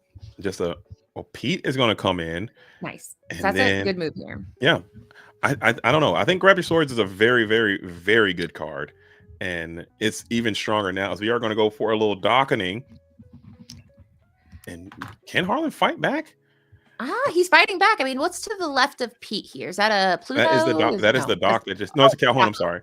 Because Calhoun and a dock. So he got some cards. He got a Calhoun. So he's saying, listen, you can't sing songs, so you need to do something. And once again, we come back to that thing where his board, if they can't sing songs, they can still get a lot of lore. We have 1, 2, 3, 4, 5, 6, 7, 8, 9, 10, 11. And if you, for some reason, shifted that Cindy, that would make it 12. So he's on a Lorthal, 13. Yeah. So if he shifted, he could win the game. If he shifts the Cindy, the game, if he does have a shift Cindy, I don't know if he has Everyone it or not. should keep one just for safety. Yeah, I think shift Cindy stock should be increasing. Going on. I don't know. The dockening. That's not no. That's fine. Yeah, watch out. Don't engage with chat because they're gonna get you. They'll get you over there. I get got all the time. I got got pretty bad. I got super bad on my stream that I did right before the ICL started. Oh, is he doing the math of wait, if I shift a little arithmetic, and I think Harlan's doing a quick little quest. How much you got on there? How much you got over there? Type beats. Hey, how much are you presenting? How much lore do you have in play? However you ask, how do you ask that question to your opponent? What do you say? What is your lore status? That's what you say? No, I'm just gonna probably mumble to myself while looking at their board. Oh, you want to? And then that's because first off, I don't want them to count because what if they're wrong? And so I'm gonna count. Oh, I think we're going to Scoop Town. Okay, wow, yeah. He said, "Oh, did he say that I have?" Okay, he's done. I didn't know if he's had the Cindy or it was just like the thought of maybe there being a Cindy was too much. He's like, I can't. I'm so scared right now. I think he's just trying to save a little bit of time. We got 32 minutes left here in the first round of the ICL. And make sure you guys don't touch that dial. Keep it locked. This is going to be a high-profile, action-packed match. We got the Portal versus SLTC. And I think SLTC is still alive and well to potentially make on into the postseason as we're going to the all-important game number 3 of round number 1. Kiwi's going to be on the play, which I think Mr. Kiwi is one of the best on the play decks in the game. I think that's what this deck's designed to do. To go first and win. Yeah, yeah. I'm sorry. I was like, well, yeah, going first is good. I mean, I don't. I did hear. Was it you telling a story about how somebody said I just like going second and went second twice? I Was did, that, yeah. okay, I that did. was your That stream I was happened. watching. That was my lived experience, and it I was love that baffling. person's like, there's ways to be good, but there's ways to have fun, and I want to have fun, and I like going second. It's a vibe. R&B is harassing me in the chat. Mods, please delete him, or maybe make him have hair so that he can't be arm bald anymore. So That would be crazy. What if but R&B like just not randomly started growing hair? Oh again? yeah, he's He'd like, be guess what? So cooked. Yeah, and He'd be have like, to "What change am his I?" whole thing. He'd have to be a whole. He have to cut his hair. R&B is trying to listen. Gen Z is out of control, and they're making new slogans and logos. They're not slogans and logos. That'd be so cool that they're like franchising rather. But no, they make words, and then I'm an adult. I'm grown up, and I say words, and people are like, "Oh, didn't you know they made that a bad word?" And I'm like, "Oh my goodness, yeah. my goodness." That happens to me quite often as well. I know, and they'll do it, and they think it's funny. But I need to tell everyone right now: if you get my goat, you got nothing. Okay, getting my goat is like tricking a cat with a laser pointer. Are you proud? Do you feel good? You think it's just too easy? You're too gettable? You can literally like say, "Oh, you're so easy to get your goat," and that might get my goat. Like that might get me worked up. Low hanging fruit? It's just on the ground? It's not pranking me, scaring me, tricking me. Great. Congratulations. You got me. I have a goat. It's just up for grabs. Freeland. I don't want it. Yeah, please. That's what a thing to say. Anyway, so yeah, now we're going into game 2 here. So we saw that RJ was able to get the leverage of having songs and being able to sing them, and as we know, if Harlan sets up his defensive package, then he can't really crack through that shell. But here he was able to crack through that shell several times. So now we'll see if Harlan is able to get that hand he wants. To basically say, do what you want, but it's not going to be singing and it's not going to be challenging, and you're going to have a bad time. For sure. And Harlan did come out of the gate quite slow. I think he had that Cindy start tempo loss on the Fire the Cannons, and then we had the up tempo Troubadour into the Calhoun, who got lost to the storm. It just kind of, you put it on, it got taken down, and you lost a little bit of card economy, and then you got the whole new world. It just got kind of stumbled and spiraled out of your hands on the draw there. RJ doing exactly what he needed to do. Getting wide, having these characters up, doing his thing. So now, can you do it on the draw? Is what we have to ask RJ. And will Harlan come out with this super powerful start that his Kiwi deck can do, or will he fumble the bag? Stay tuned. Keep it locked and find out here. Whoa, our ink and our lore totals are going absolutely nuts. The cat's on the keyboard. What's going on? Who knows? It was at 0, then it went up, and now we're hoping production. I believe the players are controlling their own. Oh, the players do that? Oh, wow. Yeah. So they together feeling chaotic. Unless Bobby McHugh is doing it. Bobby also has control of this. And there it is. One of them got centered. Once you find your center, you're sure to win. That is a fact. I live by that. That's okay. I that's how I became a man. Yeah. The whole song is kind of, you should try it. I did think, like, what if they made the song Be a Man? I was like, I just think the vibes are off. If you're like, I play Be a Man, it's like, you can't grab do a that. bucket and a mouth. It's getting sticky in this match. We got Sticky Mickey out here. There we go. I think that's a great start. I'm sure we'd like to see that last turn. We got Maddie Miller with it, and the cat's on the keyboard and the silver spoon. But I personally, the lyrics of that song inspired me to. I think you'd have a swift as a coursing river with the speed of a speed Wait, with the force of a great typhoon. Force all the strength of a raging fire. Force of a great typhoon. With this, gotta be swift as a coursing river with all the force of a great typhoon. Straight, there we go. This guy's got me scared to death. Hope he doesn't see right through me. Now I really wish that I knew how to swim. Got scared to death. And then we went back. I'm sorry. This guy's got me scared to death. That's how RJ feels right now. Anyway, Be a man. I love that movie that like gets fun and it's silly and they sing "Girl Worth Fighting For" and then war. And then, like, the rest of the movie, they're like, oh, that was rough, and no more singing. And speaking of war, Chimpo is here to say, there he is. I'm going to be in the inkwell, and we're going wide. And that's rough because RJ, notably, we were singing because we're like, oh, he'll play a card. He didn't. He didn't have one. And that feels bad. I think you got to figure out how to recapture some of this tempo. I think you need to establish a singer here on 2 immediately, and he needs to be singing a song on 3 instantly in order to catch back up, because this is exactly the start Harlan wants to see. If he can get a shift, you can't clear this Robin Hood in time. If he goes shift Robin Hood here, you might be in shambles. Smee is not the singer you need. Not gonna lie, this guy has quest for 2, and he can get blown up by a shift sing strength. No, you can't do it. Yeah, and these sticky Mickeys are funny because they're not super great all the time. But one thing that's quite nice is that resist, where suddenly, even if you can say, okay, I'll pay out of pocket, I'll play Let the Storm Rage on, it does nothing. And in this case, he says, I have strength. And now you have no strength. You have nothing. That is tempo evaporated coming in. RJ might be feeling bad. Going into your 3rd ink turn, you need to figure out something to kind of catch up. Your hand must be bricked Omega unplayable. If you establish a strong, thick, will-powered character, maybe you can start chomping down these little one-cost dudes and get back into this thing. It's hard, though. It's a good start. He can do it. He can go the distance. One Pete too late, a Pete, the best Pete time to play a Pete is now. The second best time was last turn. But either way, Pete's here to say, I don't know, just don't do that again, which honestly against Harlan's deck is not so great because he quite literally has a total of 7 actions in his deck, but can't play any of them right now. Yeah, but you need Pete for those stats. He's got to be somebody who can chomp That's into a good these point. Mickeys, and we're still getting wide, and the dockening happens again. Part 2, Doc the Squeakquel. This time it's for real. I did a JDZ.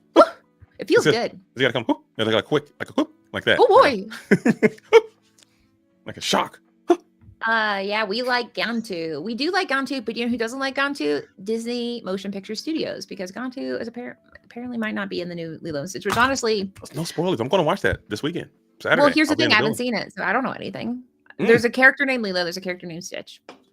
And I hope they go beyond the horizon. So we're going to send that Pete into a Robin Hood, which makes sense because of all the characters. He's the only one that can become worse right now.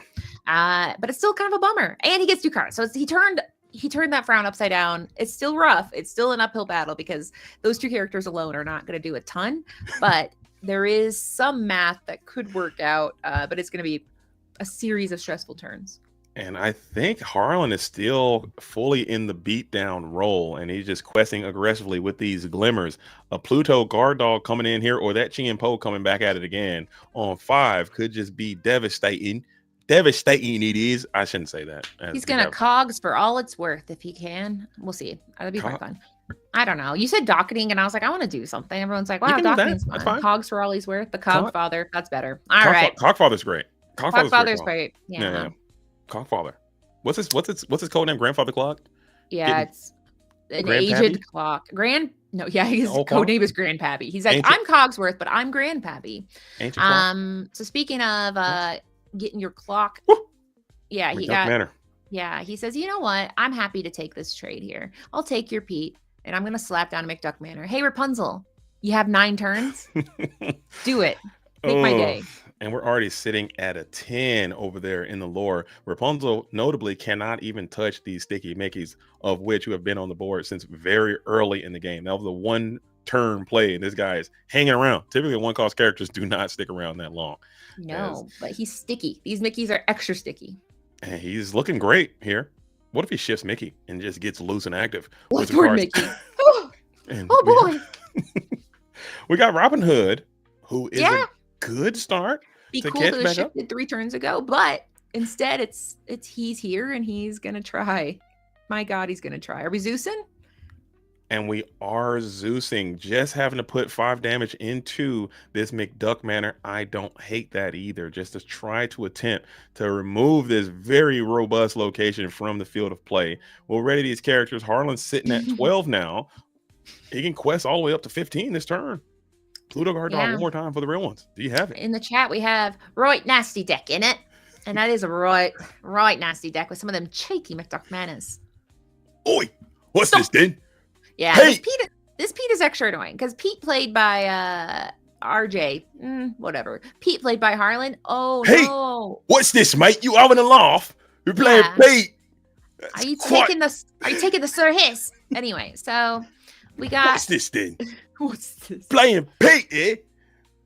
You're having a laugh, mate. Scuff me trainers. All right. So The math here is bad. Having The a math is giggle. rough.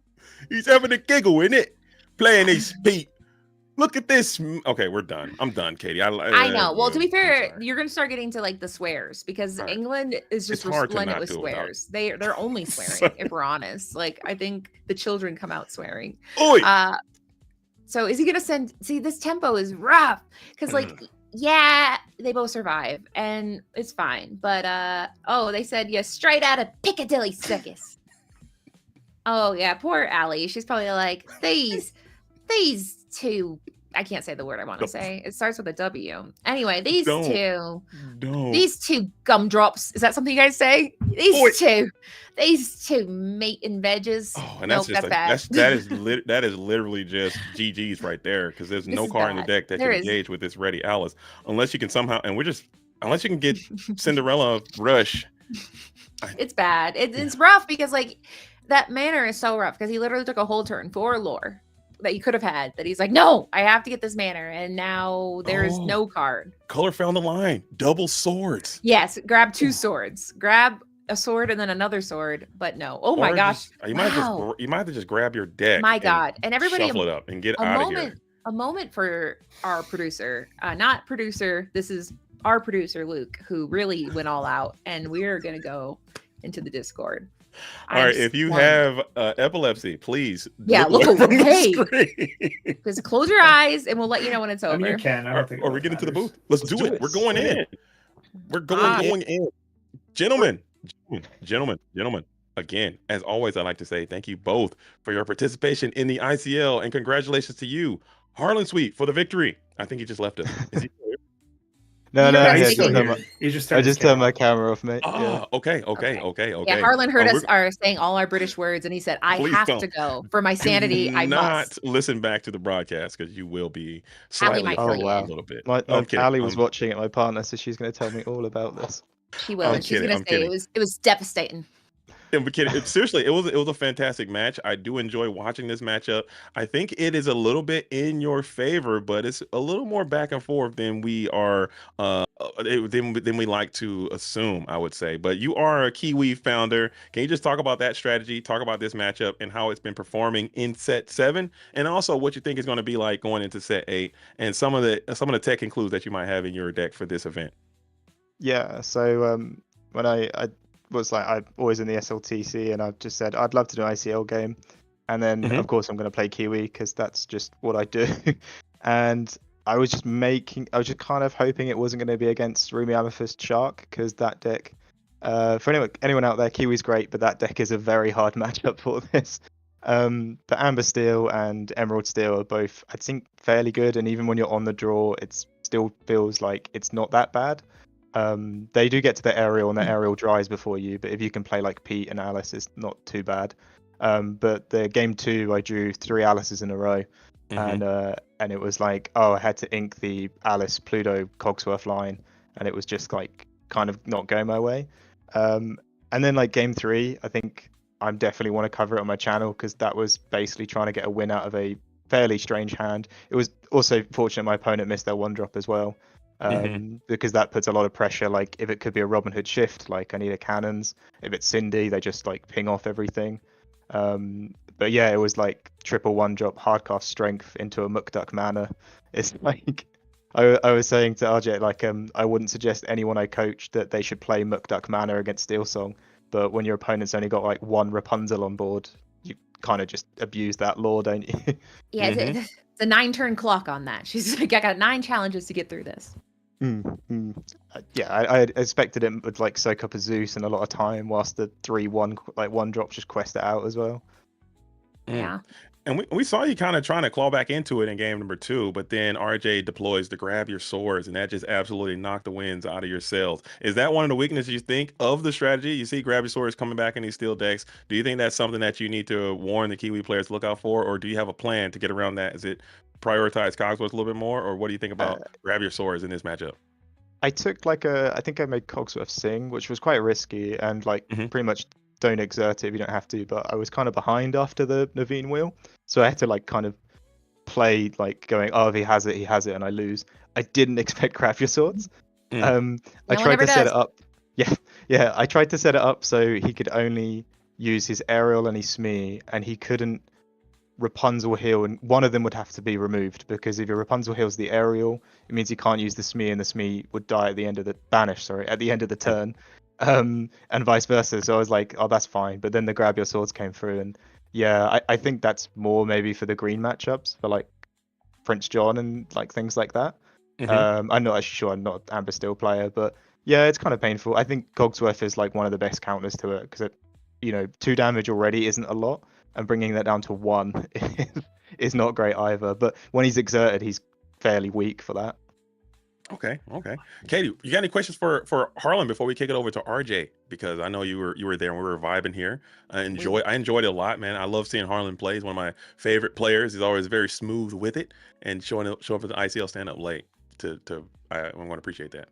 Yeah, no, I mean, my only other question is, I mean, I know that sometimes people have Pluto or Chimpo, but you got Chimpo. Is it that you like that element of surprise? Is it like, okay, I got through Pluto, and then you come down with the Chimpo to stun them?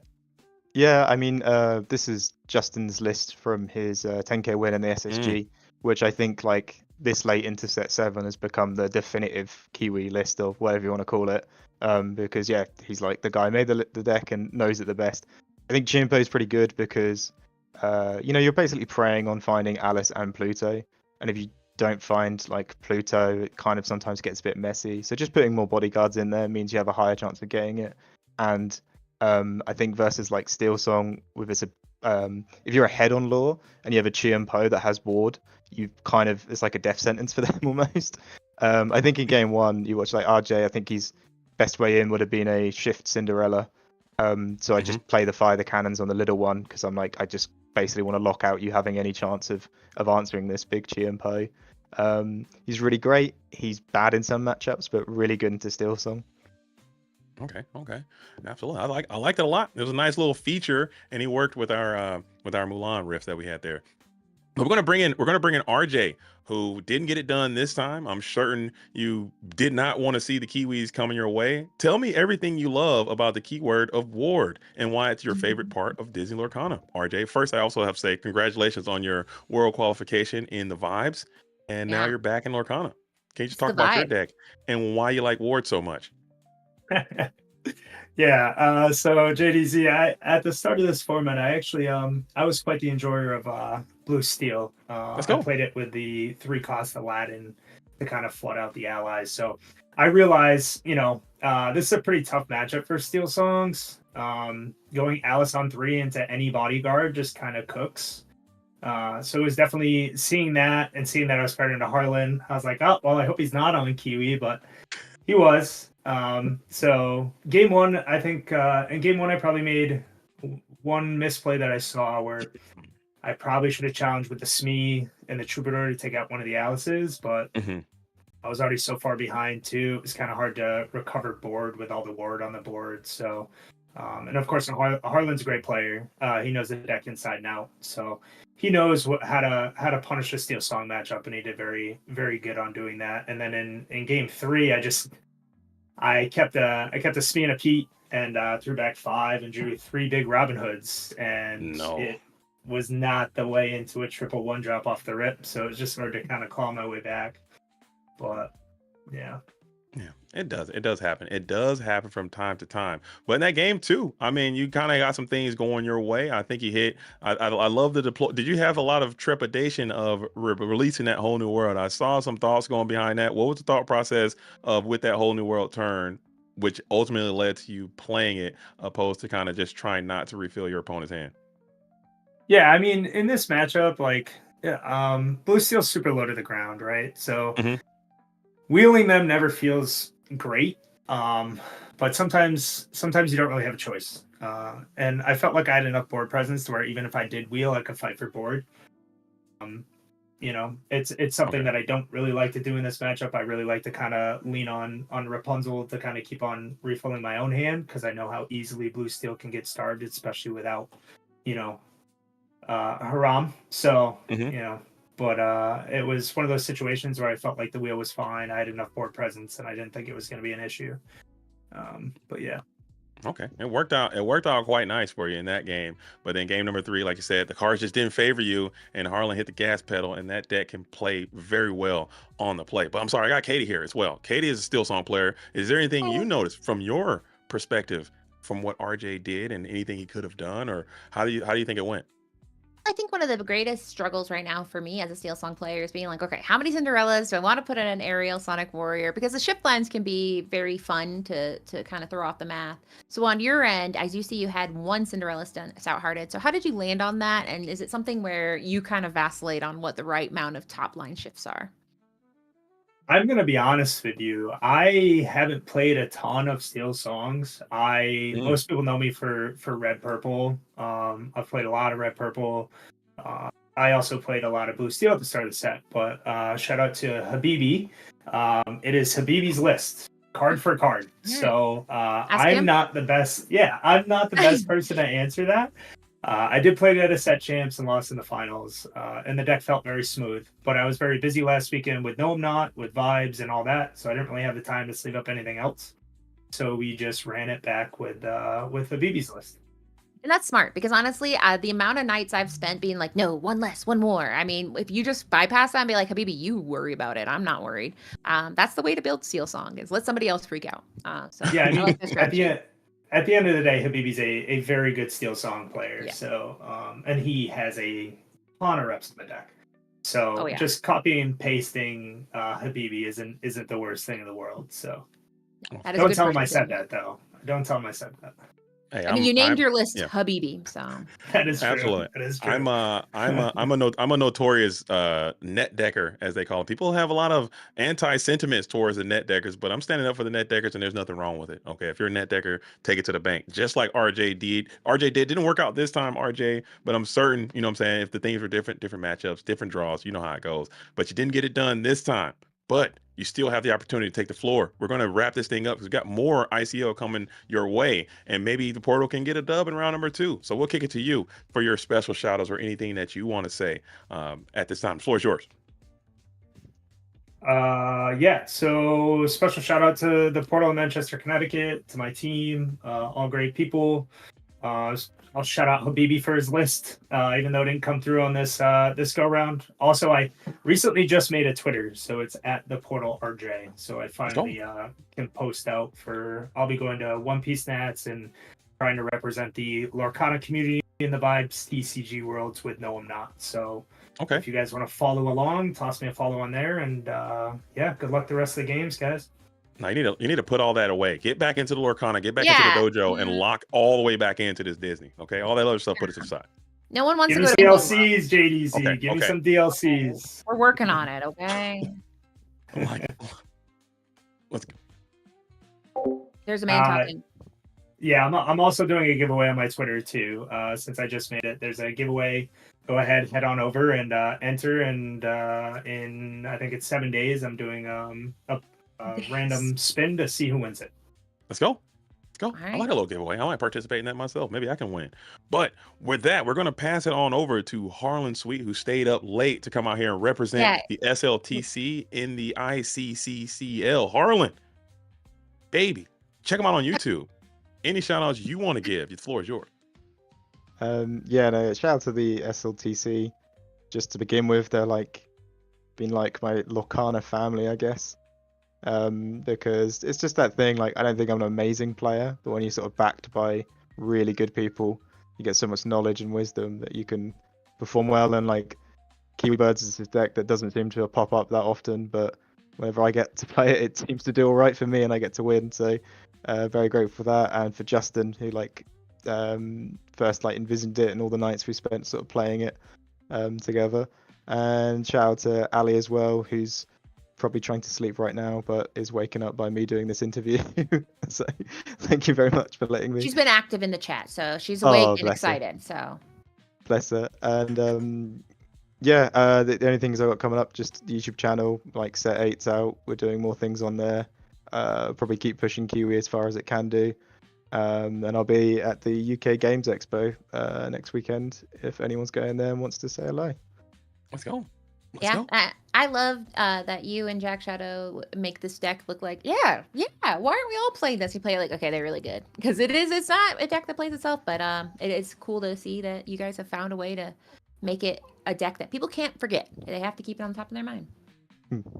Keeping it, So, and I think it's going to get stronger into the next set. And I want to see where you guys take it next. So mhm. don't give up, don't get off the horse, keep riding it and taking the Kiwi on to the next level. But we'll let you go so you can get some rest. And thank you for your participation, Mr. Harlan Sweet. It's always a fun thing. Is it Sweetie or Sweet? Yeah. We need to Can you get confirm that or deny what the right answer is? It's a name from World of Warcraft. Okay. It's a character, and I think it's Sweet. I think it's Sweet. But I've Okay. always said, yeah, So, Sweetie, were you Sweet, being- whatever. Were you being cheeky when you told? Because who was it? Was it J-Bomb said he said I'm Sweetie. So is it because it was J-Bombs that you said Sweetie? I think so. Okay. To be honest with you, I This is forget at this journalism. point. This is journalism I- that I'm doing here. Was it because of him and you were trying to be like, well, you can call me Sweetie if you like. We'll crack Yeah. the case. We will get to the bottom of this. But Well, Harlan thank you. Sweet, aka Harlan Sweetie, aka Mr. Handsome. Right swipe, right swipe. Thank you for your participation and congratulations on your win. But we will let you go. And we are going to Thank you hop very back into the booth to prepare for the next round. So thank you again. Thank you both. Hope you guys have a fantastic evening. And we got round number 2 coming your way. I'm out. No, I'm not. Are you Mike? Unmuted? Are you muted? Am I muted? I'm unmuted. I'm in the booth. And I'm with Katie still. Am here. I There can you go. hear you. I can hear you now. Cool. Katie, what'd you think about that match? It was fun.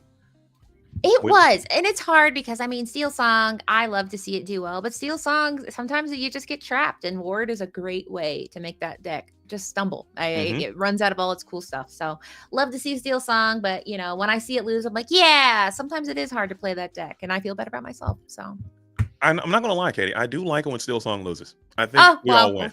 I think No a lot of offense. people No offense to you. I know you like It's your the Steel most Song. Disney Lorcana of decks. I mean, think I about it. It's agree, princesses but singing songs, and so it's if you been don't like done. Steel Song, you are still wrong. We'll But I'm ride with headed it. out, and Okay. I'm gonna be replaced. But I'm leaving you in very, very good hands. I appreciate that. Um, I'm gonna be here all night, Katie. I'm going all 3 rounds of the ICL. Don't touch that dial. Keep it locked. Okay. I appreciate that you're into endurance casting. You're like, I do casting, but it's endurance casting, and I think You that's gotta beautiful. train the muscles. These is. these guys and gals and lads of the ICL are training their questing muscles. I gotta train the broadcasting muscles because yeah. I'm going to the World Championship and I gotta Oh, yeah. lock in. So You thank are- you. I'm learning from you. I'm gonna steal your calls as I often do. Just steal you- them. All right. You steal from me. I steal from you. We steal it's from each other. It's called borrowing. It's called community. It's high. So I'll introduce the next person here. So you know him from the village hidden in the leaf. It is Sasuke, and take it away. Let's go. It's the Sauce Boss. Yeah. Hey, how's it going? What's up, Mr. Sasuke? How have you been? I've been good. I mean, round 1, Harlan Sweet versus RJ. That was quite the banger. You look quite comfortable. Are you relaxed right now? Of course. How many calories have you eaten today? At least 1. At least 1? Good answer. You passed the vibe test. Okay, you're in. You're in. You're in. But you saw that last round? Huh? What do you think? I mean, it was pretty back and forth. I think it mostly came down to whoever got to go first. Yeah, I mean, both players played incredibly well, and I'm hoping to get a series like this here in round number 2. Okay, we got another match, and like I said before, we got Ray 956, aka Ray. I'm just gonna call him Ray. We're gonna drop the 956. Okay, I'm not even gonna do the mathematics. We're not doing that. We're just Ray. Okay, one of the spiciest deck builders in all of Disney Lorcana. Okay, I stream every single day, and I'm telling you right now, I play a new deck every single day on my own stream, and except for today. But I can probably load a different Ray deck for the rest of my life, and I still wouldn't be able to play them all. He's got so many. And they're all hits after hits after hits. He's such a very strong deck builder. And we have Alex Coffee. Do you know anything about Alex Coffee? No, I mean, like I said earlier at the start of the broadcast, a little unfamiliar with most of these players. I mean, I do know Harlan Sweet. I do know RJ. I've heard of Fumbles, but definitely Alex Coffee and Ray here, unfamiliar with. So. Okay. Well, you're gonna learn something today. So we're gonna find out who Alex Coffee is. I think I have seen them around, but I don't know their situation. We're gonna find out. I'm excited. I see the deck that they have loaded in today, but no spoilers. I think it's a really cool deck, a little cool concoction, something we've seen, but a little bit of twist in the build. And Ray is bringing the funk, dude. The funk. You see what Ray's playing? Hopefully it pops off at least once. Yes. Yes. Hopefully it pops off. It's so cool. I've seen I this feel deck. like we can say the title without giving too much away, which is buy one, get one. Let's go. I was hoping he played this as the Bruno Enchanted Beautiful. And Bruno is going down to the Inkwell. I wonder if Alex is a Yu-Gi-Oh player. Got those PC whites with the leather, with the mat there, the cloth mat. Maybe, potentially. We'd have to ask in the post-game show as they're going to be on the approach. Inking Bruno pass, maybe steel, emerald steel, maybe, potentially, as Ray is going to be on their approach now, thinking what to ink. Yeah, I mean, yeah, these usually these first few turns, you're still trying to gauge what your opponent's trying to play here. So the ink turns usually get a little bit awkward here. But I mean, turn one Diablo kind of sets that those fears away as he's able to see, directly both the colors that Alex Coffey's playing here. Unfortunately, nothing too useful in the ways of gathering information. You just kind of see that he has discard, and there's really not much that's going to change your game plan here. So I think Ray's just going to keep going on what looks like to be the Diablo game plan, and right now Alex Coffey looks like he has nothing to answer that. Right. So it's going to be the Emerald Amethyst discard deck as Ursula slams in on 2. Let's see if she can nab a song, but we'll both get a sneak peek of each other's hands. There is a song, it is a Diablo, and you have a Storm as well. So you can't potentially get both of these songs as Ursula can grab one, and then you can potentially ink the other one. Which one are you taking here? I might have to go after this Storm potentially. Just to cut off the card. But you're drawing either way, so I guess the inkable one. Which one are you taking, Sauce? I think you always try and strip away the inkable one, just because like you were kind of alluding to just now, is that the inkable count I think is just much more useful overall. The fact that this what the Storm Rage on isn't able to hit the Ursula either, I thought might be the reason, but it looks like you're absolutely right on this. Let the Storm Rage on is going to be the hit here, and I mean Ray's going to be able to drop down this turn to Diablo, going to be able to start drawing cards. And I mean, it's really just going to make it very difficult for Alex Coffey to just kind of achieve his overall game plan here. In that, just being able to draw all these cards repeatedly, going to make things very difficult for him. So it is going to be Diablo, but you do have that Elsa coming in on 5 whenever you can get to it. Those double Prince Johns aren't doing too much. The Ursula Deceiver is hanging out in hands. I'm still here on the Diablo now just to draw some cards, not electing to protect it from that potential Elsa turn few turns from now, just saying I'm gonna get my card now and continue to develop my position. So I don't hate that either from Ray's perspective, and I don't think Ray inked this turn yet. Potentially, he still could. That was Ray's turn 2 right there. So was it? Okay. So now we're just going to go on to Alex Coffey's turn. I actually kind of agree with you that I think that Ray should have been a little bit more patient with that I'm still here, just trying to play around that Elsa, as you did get to see his hand. You know for a fact that there's nothing in Alex Coffey's hand that can respond to this Diablo, at least in kind, for at least, until turn 4 here. No rush capabilities, no Peter Pan to enable, evasive rush characters in the future. So I think he should have been a little bit more patient with that I'm still here. He would have been able to draw the cards regardless. But it looks like he's going to keep that train going. That's another one. And for sure. I'm not sure that I agree with this. I think I would have preferred to have gained that little bit of lore, just kind of slowly eke those minor advantages while they're still available, and then go for those I'm still here when, there's more credible threats in Alex Coffey's position. But I think right now there's really nothing that the Diablo is stopping or maybe he just looked at the hand and saw the uninkability, and he kind of saw the lines that Alex was going to go for and said, you know what, you're never going to get to this Elsa in time. You're going to go Prince John. You're going to play this Hypnotize. You're going to do all these things. By that time, I'm going to be drawing so many cards. I don't care if you Elsa me at that point, or you've already had other things that you could have done as you're still trying to develop your spot. So maybe that's the gamesmanship. Once you both are deploying Ursulas and you're looking at each other's hand contents, you can kind of map out your opponent's next few turns. And he probably deduced that, hey, I don't care about Elsa. If you do it, you're going to be so far behind, it's not going to matter. Right. Potentially. Right. Yeah, I mean, and now Alex Coffey here. I mean, really, the issue with playing this Hypnotize from Alex Coffey is the fact that this Diablo's on the field right now. And it looks like Iago is going to hit the field. So at least here on the following turns, this Diablo is going to be threatened. It is going to be up to Ray to hopefully pick himself up another Let the Storm Rage on to find the answer for this Iago here. But yeah, I think the discard right now feels a little bit uncomfortable as, Prince John draws cards. And, well, Diablo really likes drawing, when your opponent draws cards. So and we there do goes get to the that Let the Storm. Storm Rage on. So Yeah. Storm is going to go ahead and evaporate this illusion character, and I would be terrified to put an illusion character out into my opponent who's playing at least multiple I'm Still Here's, because you just I'm Still Here that Iago as well. So you have so many answers to these illusion creatures in this, or illusion characters in this deck, as you ink another I'm Still Here. So you got BOGO is out. We might be having a little bit of problem here as the BOGO has arrived, and maybe we got full combo coming in next turn. Keep it locked. Don't touch that dial, because this game can come to a screeching halt next turn, potentially. Maybe Alex doesn't even see it coming. Yeah, I mean, this is honestly just as these turns continue to progress, I feel like the green steel deck is just getting further and further ahead. I mean, this Diablo is really just putting in the work this game. Came down on turn 2. We're already on turn 4, coming in onto turn 5. And I mean, this Diablo has just not been answered yet. This Prince John's not able to find the answers that he's looking for. And so finally, Elsa comes down, Diablo gets removed. And I mean, I feel like the damage was already done.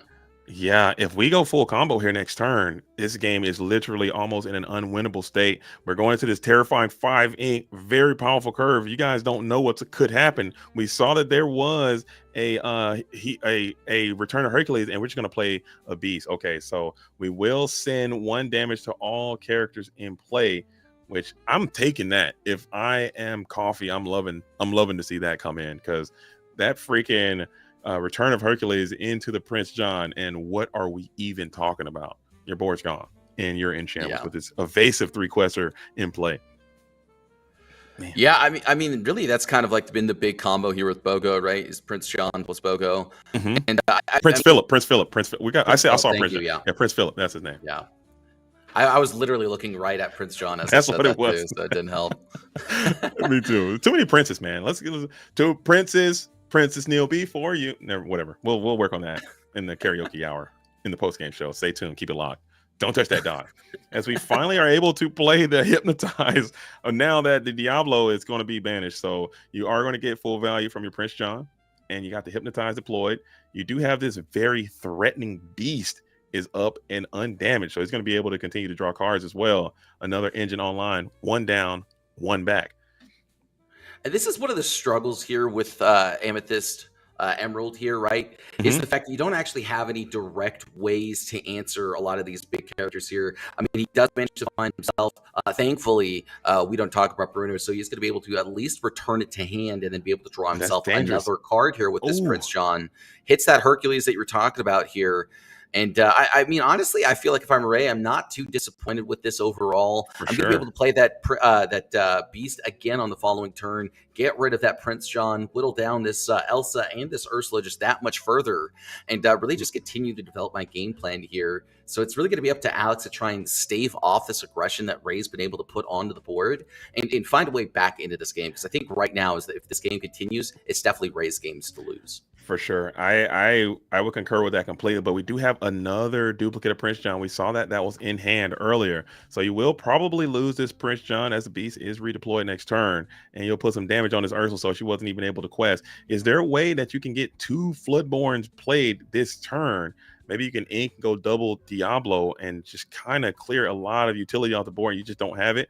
Beast comes in, splashes more damage, and now you did lose a bit of tempo, but your beast is going to be redeployed. Let's see if you can put some more damage on this guy this time.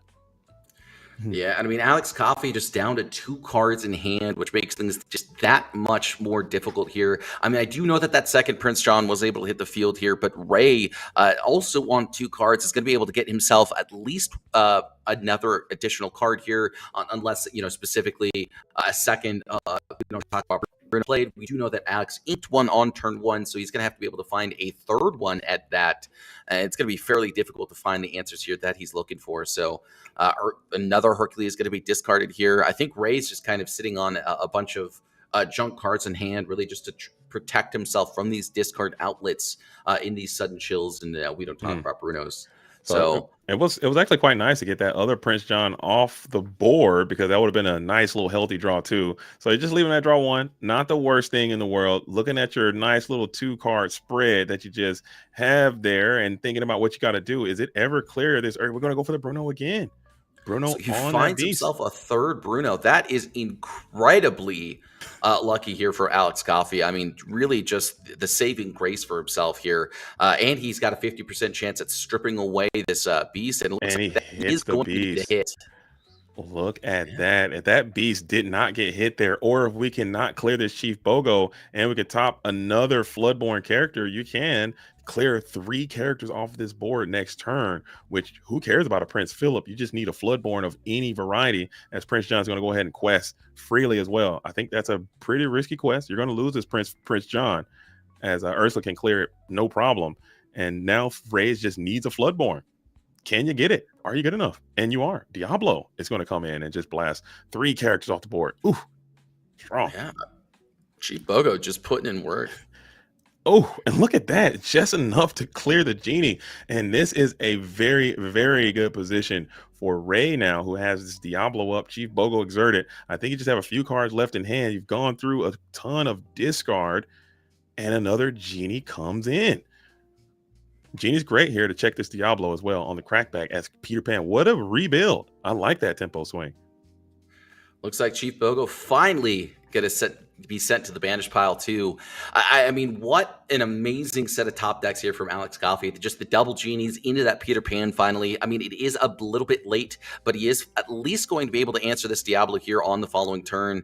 It looks like the last card in Ray's hand is going to be a Pete just put into the inkwell here to get himself up to that 6 ink that he needs to be able to get to in order to at least shift down that Prince Philip here in the future. So, I mean, from this position here, it still look like it's Ray's favor, but I mean, Alex is clawing himself back, and this double evasive here for these Diablos here, just, I mean, immediately bringing it back into this game. That was huge. Diablo coming in with the rush Peter Pan, and now they're both exerted. That is a huge swing for Alex. He had to love to see that, and now you are able to draw 2 on your opponent's turn. But we get the Helga. Look at Helga Sinclair looking great here in this spot. She's up and active, going to be able to quest. If you guys don't know what Helga Sinclair does, whenever she quests, you can do 3 damage. No, is it just straight banish a damaged character, or is it 3 damage? They all have damage. I believe it's 3 damage. Let's double check here. Yeah, Helga Sinclair. It's 3 damage character, yeah. So she can just start blasting this entire board in time. So you might have to Bruno this. If you got your 5th or 6th Bruno, just keep playing them. And it is the Crusty Crustacean is going to come on in. And we will get into the Hidden Cove, which will put both of those birds into the cove. I believe he's also putting in. Oh, okay. It looks like okay. I would have expected, honestly, sooner the genie than the crab, but it looks like he's just protecting from that 1 damage set of increments here. Helga Sinclair kind of has a lot of threats to deal with, and this crab going to make things that much more awkward, as it is able to just effectively trade here through that hidden cove. So now Ray has to figure out how he's supposed to get himself out of this situation. And I have to say, I mean, that double Diablo turn completely flipped this game on its head. That was insane. Double Diablo into the with the rush Peter Pan to get him exerted immediately. That's a crazy approach that I haven't seen in quite some time.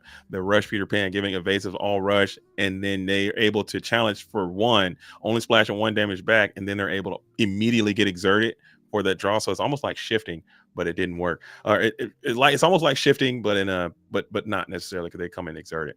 As the crab is going to go ahead and clear the Helga Sinclair, leaving just a simple morph up.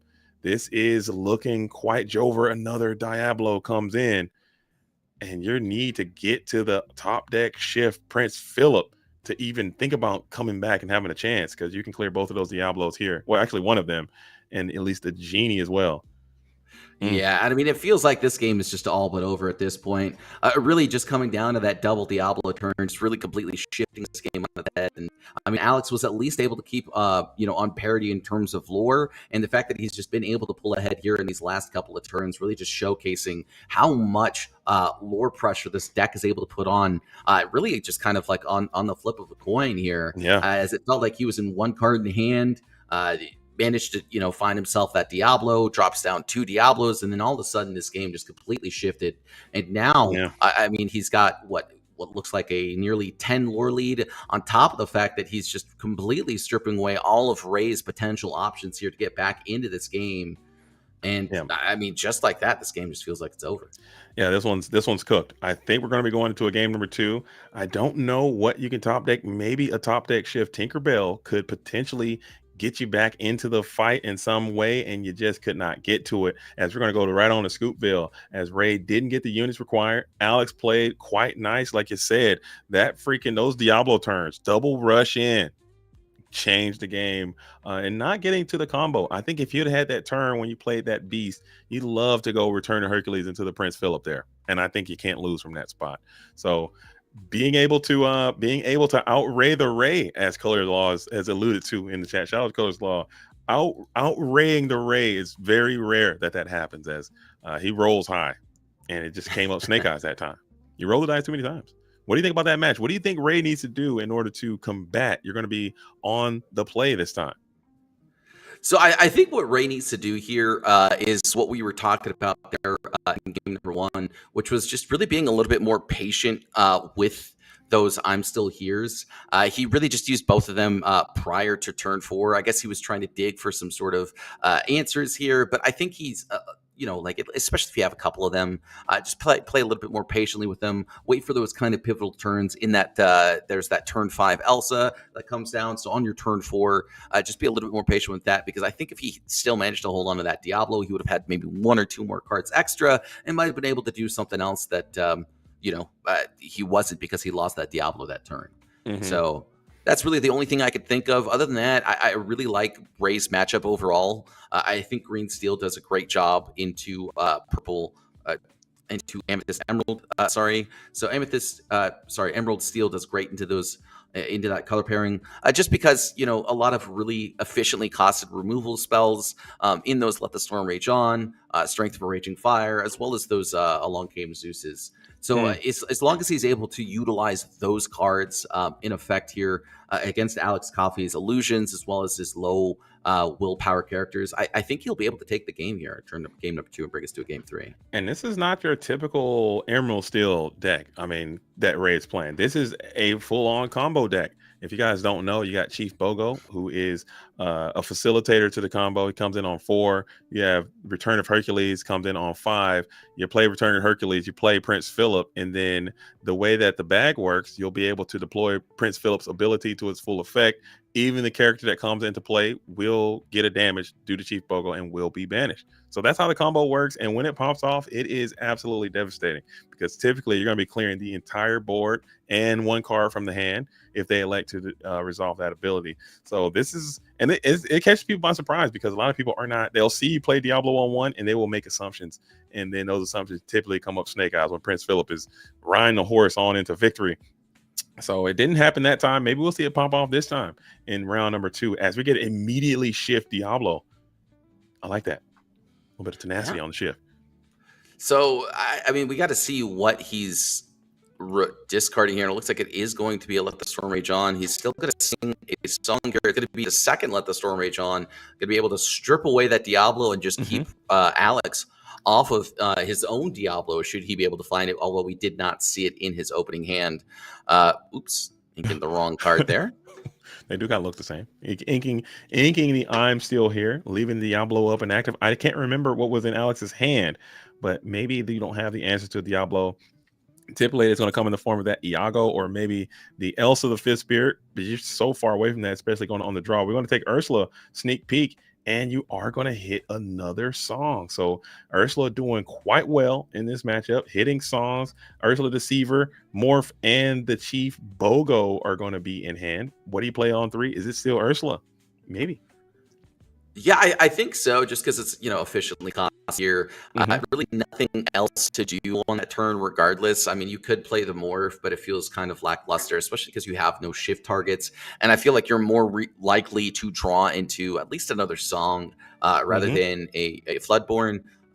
Just because typically it's between 12 to 16 Floodborns versus typically 20 songs or so. For sure. So you could imagine, yeah. So, yeah, I mean, I think Go ahead. Sorry. No, I was just saying, just running the numbers, doing the odds is more likely. But you did already play 2 storms. Maybe you have more Strength of Raging Fires in the deck. Maybe there is significantly more I'm Still Here's, as well as the Crusty Crustacean. Merlin Crab is coming on in on 3, ready to oppose this Ursula. I think that is public enemy number 1. I think the Crab's got to go if you can get him off the board cleanly. Seemed like he got his on too. Sauce, look at him, picked it up. Look at that. That is devastating. And you get to draw 2 as well. So high rolling. You love to high rolling, as we are going to continue to quest this Diablo. Diablo is getting more value. Ursula Deceivers into the Inkwell. What are you going to put out on 4? It's Chief Bogo. Let's see if he comes in. There he is. There he is. Yeah, and I mean, for me, it just feels like Ray's just high rolling, like, you know, like he should be here. I mean, he hits the third Let the Storm Rage on what looks like to be the top 10, top 12 maybe. I mean, very incredible set of turns for himself here. Going to be able to set up that Chief Bogo, and Alex has got to find himself a way back into this game and quick, because right now it just feels like Ray's running away with this. For sure. And you really have to be cognizant now. Do you storm this board? Do you flood this board? Because you really have to play around a freaking or a Return of Hercules now. You have to play around a potential Floodborn coming in and popping your characters. And you have this Iago that is up. Did he have another card in hand that can engage with it? Let's see if that happens, because now your Diablo will be threatened next turn. Yeah, I mean, if he has, if he manages to find the I'm Still Here, I don't know if it says that you could target, here, let me read real quick, but if you can target your opponent's characters with it, that would be just a cheeky way to get around it. It says chosen character, so yeah. Yeah, you can definitely put that onto your opponent's character, evaporate this bird, and continue to vibrate, but you might not have it. You're sitting here, your characters are already checking the contents of the hand, and it is the Beast from the East. He's going to come on out, splash 1 across the board due to Bogo's ability, and you're going to say, I'm questing. Look at Ray not caring about anything, saying, I'm going to challenge. Actually, just to clear the Ursula, you're probably going to lose your Diablo, and I guess you're comfortable with that, with the Beast ready to go. Yeah, I mean, this is an interesting set of choice here, right? I mean, you do want to be able to get rid of that Ursula. The Ursula's just kind of poking away at that lore here. Alex Coffey managed to squeeze out 2 lore from that Ursula, almost a third one. And I think Ray was able to recognize that here and say, hey, look, you know what? You got to stop poking away at, I want to be able to create this lore lead, and you're kind of stop that here with that Ursula. So Iago obviously going to be able to take away this Diablo now. And I mean, with this Chief Bogo, with this Beast, with this Ursula, there is still a plethora of issues to deal with here on Alex's side.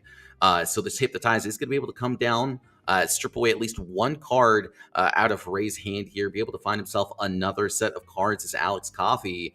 But I think, just with this Iago, he's not going to be doing too much, at least here for the next couple of turns. And while he does have that lore, while there is no lore threats as of yet, it feels like, this game is slowly stripping away from him. And we'll have to see how Alex Coffey manages to navigate these following turns, because it looks like he's low on cards, low on character count here as well. And I mean, Ray is just managing to fill up his hand here with these Beasts, managing to continue to develop, the field here with these Ursulas, Beasts, and everything else that's coming down here on Ray's side. And looks like 3 songs in Alex Coffey's hand doesn't help either. Friends on the other side, very likely going to be the strip away, but it looks like it's going to be the Bruno instead. And second Chief Bogo going to come down. Absolutely.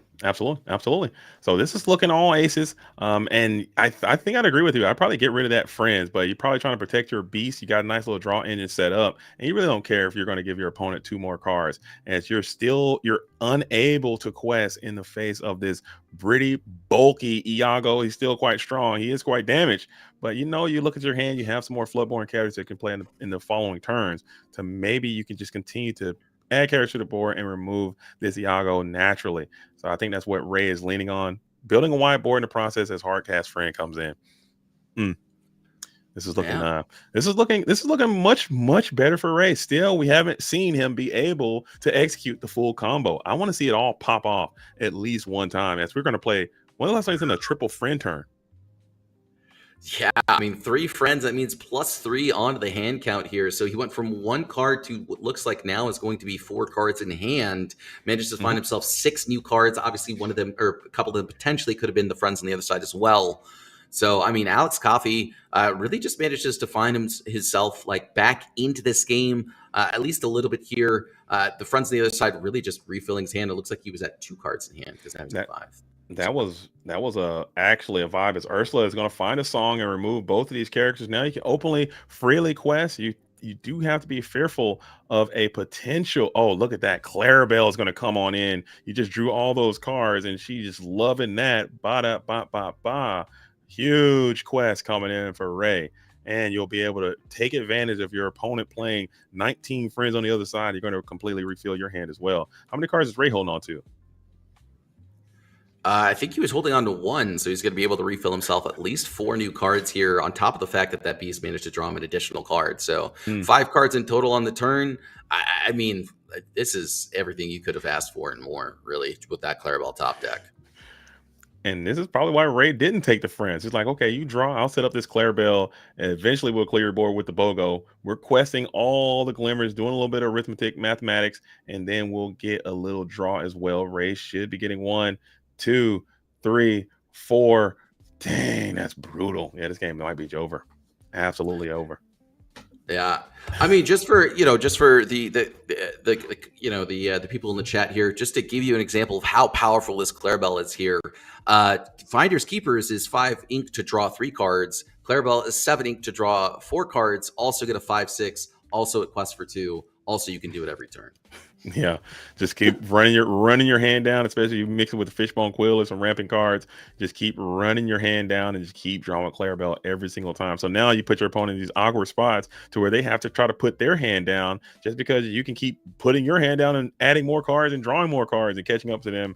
And it's like an endless staircase of pain. Clarabelle, I mean, that artwork does not demonstrate how effective that and nasty that card can be sometimes. Very broken card, but I like it. I still think it's quite fair and balanced. As we are keeping the board up. Do you have a Floodborn to play? Ursula's in. Bruno's gone. Hand's looking bad. Floodborn here. 2 Floodborns is painful. Yeah, and I mean, he's going to have to find a way to get rid of this Peter Pan here as quickly as he can. And it looks like he does have that answer here with this Ursula. It's going to be the 4th and final Let the Storm Rage on here. And yeah, that is going to be the game. That is enough. And both players putting their win condition up front, getting to the dub. And now we're going to the all-important game number 3. That's back-to-back rounds of the ICL leading to a game number 3. We have Ray from the SLTC. We have Alex representing the Portal. Who's going to take it? Who wants it bad enough? Stay tuned. Keep it locked. Don't touch that dial. We got Alex going to be on the play this time. Trying to do what you did in game number 1. These things have been quite back and forth. Play draw has been very evident here in this round of the ICL.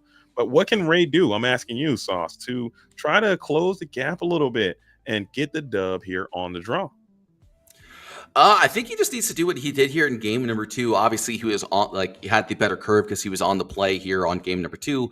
But, getting those Let the Storm Rage on, using those Ursulas to double sing the songs, getting the Diablo down early. I think those are all the things that you really need just to spell success here in this matchup between Amethyst Emerald as well as Emerald Steel here. But for the Amethyst Steel deck here, or Amethyst Emerald rather, I think you want to be able to see your own Diablo. We haven't got to see it in game 1 or game number 2, but I think that would make the game drastically different between these both of these players here. So a turn 2 Diablo into a turn 3 Prince John plus a Sudden Chill, and I think this is going to be Alex's game to lose if he manages to find those cards. For sure. And we did see that Alex also has some copies of Hidden Cove in the build. So if we can get that extremely obnoxious power curve of Diablo, Hidden Cove, it's going to really throw those Ursula numbers off as well. And I think that could be, and it also throws the strength up, or the willpower is going to increase as well. So even the BOGO stuff and all the ping damage will be reduced, or at least not as effective if you can get the Hidden Cove. So I'd like to see if RJ is going to prioritize Hidden Cove, get it set up early, force Ray into some awkward positions, and maybe that could be enough to help tip the balance in back to your favor. Did I say RJ? I think Alex. I don't know why I said RJ. Did I say RJ? If I said RJ, I'm sorry. You did say RJ. My bad. I was gonna let it go. I didn't want to say anything. I was like hoping nobody else noticed. No, but yeah, I mean, I think both of these players are playing fairly well here. I think, is it my doorbell ringing? Who is at my doorbell? I don't have a doorbell, so it could be I have a doorbell and I think it's ringing. I'm not going to answer it. Clearly, I'm not home. Who could possibly be ringing my doorbell right now? There is no one who would be ringing my doorbell that wouldn't text me. Could There's be a Jake 0%. from State Farm. There's a zero. It's an Uncrustable at my doorway. At my doorbell. Stop lying. There's a 0% chance someone's ringing my doorbell right now. If they are, I'm gonna go there and flip out. I don't want to go crash out on whoever's at my door right now, so I'm not gonna go there. As we're looking at the hand, Ray's hand is looking okay, adjacent. Not good. Yeah, I mean it's looking pretty good here. He's got the Let the Storm Rage On. He's got the Strength of a Raging Fire. He's got the Hercules. It looks like he's also got that Prince Philip in hand here. So, I mean, the question is here, is do you get rid of the Let the Storm Rage On, or do you get rid of that Strength of Raging Fire? And I mean, it's kind of difficult to say which one is the better of the two. I mean, obviously the Storm Rage On does answer the Diablo, but the Strength of the Raging Fire is inkable. So, kind of a very difficult position to be in. What do you pick there, JDZ? I think I take the Storm as well, just because it kind of worked out last time, and I think you just want to ride the horse. Me, I'm a short-term memory person. If it worked for me before, I'll do the same thing again every single time. Just consistent that way. As it looks like you do have a lot of pieces to your combo in hand, and I would like to see if Ray is going to try to execute a little bit of discipline. There's that hidden cove over there in the hidden hand left side. Maybe that could be the difference maker. I want to see if Ray can get that thing going. You do have the Prince Philip is in your hand. You have the Return of Hercules in your hand. Get to the Chief Bogo, put it down, and then boom, you're back and better than ever. Looks like sorry. Go ahead. Yeah, I mean, Alex kind of had a really awkward hand there. I don't know if you paid fully attention to it. It was just it was a Sun Chill, Hidden Cove, and two friends on the other side. So Alex kind of forced into this friends on the other side here on turn 3. Definitely do not feel good about that here if you are the Emerald Amethyst player. And it's going to give Ray kind of a window back into this game. Going to allow him to just kind of get the tempo back. But it looks like a Prince Philip is going to get hit into the Inkwell here. Ursula going to be able to take out the Diablo, is what it looks like. And I mean, Alex manages to find himself 3 more cards, so hopefully he'll find a plethora of answers. But right now, the game is definitely starting to slip away from him here. That friend's turn was feeling really bad. If I'm Alex, I'm leaning hard on this discard plan. I'm playing Prince John or Hypnotize. I'm just doing it. I agree with this play a lot. Just kind of try to just get some cards out of Ray's hand to slow him down, because you understand that the combo is close to being executed. You're 1 Chief Bogo away, but you see the Return of Hercules is going down to the discard pile. I would have liked to see, if I'm Alex there, I would like to see a Prince John come in and then sing a Sudden Chill with this Ursula and hope that's good enough. And maybe you can find an answer to this Diablo. It's in your hand. Did he show Elsa earlier in the game? I believe he did, right? I can't recall, but he might. I think he showed an Elsa earlier in the game. I'm not certain if it got inked or not. The whole doorbell gate kind of threw me off my game a bit. But Elsa would be a clean answer to this Diablo before it can do maximum damage. I would have loved to see a Prince John into a Sudden Chill that turn, but it didn't happen. And the Cove is gone. Cove is out. And there you go. So the Hidden Cove has been established for your next turn. So Elsa can take down this Diablo or the Ursula. Doesn't matter. And your Ursula will be a little bit more resistant next turn. Yeah, I mean, this is, like I said, it just feels more and more like this. The game is just slipping away here from Alex Coffey. I mean, he was able to use that Hypnotize, just kind of restrict a little bit of Ray was trying to do there. Although we did see him ink that Prince Philip, which means that the removal of that, Hercules doesn't feel as bad as it should otherwise. But, Diablo is going to be able to refill that hand. So the Hypnotize is not doing as much work as you'd want it to. And, I mean, now here on this turn, Ray does have this Diablo protected. So Elsa isn't even going to be able to get rid of it here on this turn. For sure. And I mean, this is just one of those situations where it feels like what you're drawing is just a little bit too late. I mean, the Diablo on turn 1 was great, but again, it's really just coming down to that friends on the other side turn. He really just had no other options because there were no other cards in his hand to do anything with. But it is costing him a lot here, and I'd like to see Alex find a couple more cards that are a little bit more useful for him, because right now he's just not finding it. Yeah, and this is a very important turn too. I still think it might even be worth just I don't you can't even put the Ursula in because of the we're gonna take a Fox play. Look at that. As the Madam Mim, Fox is gonna come on down just enough to engage with this Ursula, and you do have the strength that's going to get ripped as well. I like that play a lot from Alex, and now you got a nice full presentation of what your opponent has in hand. You have Uninkable Helga Sinclair, so you might have to force, or you could shift the Ursula. Oh, this is dangerous though.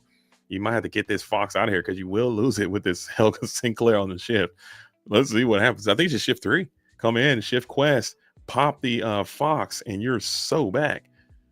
I completely agree with you here. I think this Helga Sinclair is, I mean, this is going to be able to find a lot of value here. Being able to strip away this Fox, I feel like is an incredibly devastating turn here. Not to mention, he could also just opt to instead ink and play this this Clarabelle. That said, he will be stuck at 2 cards in hand, so he's not going to be able to draw cards here.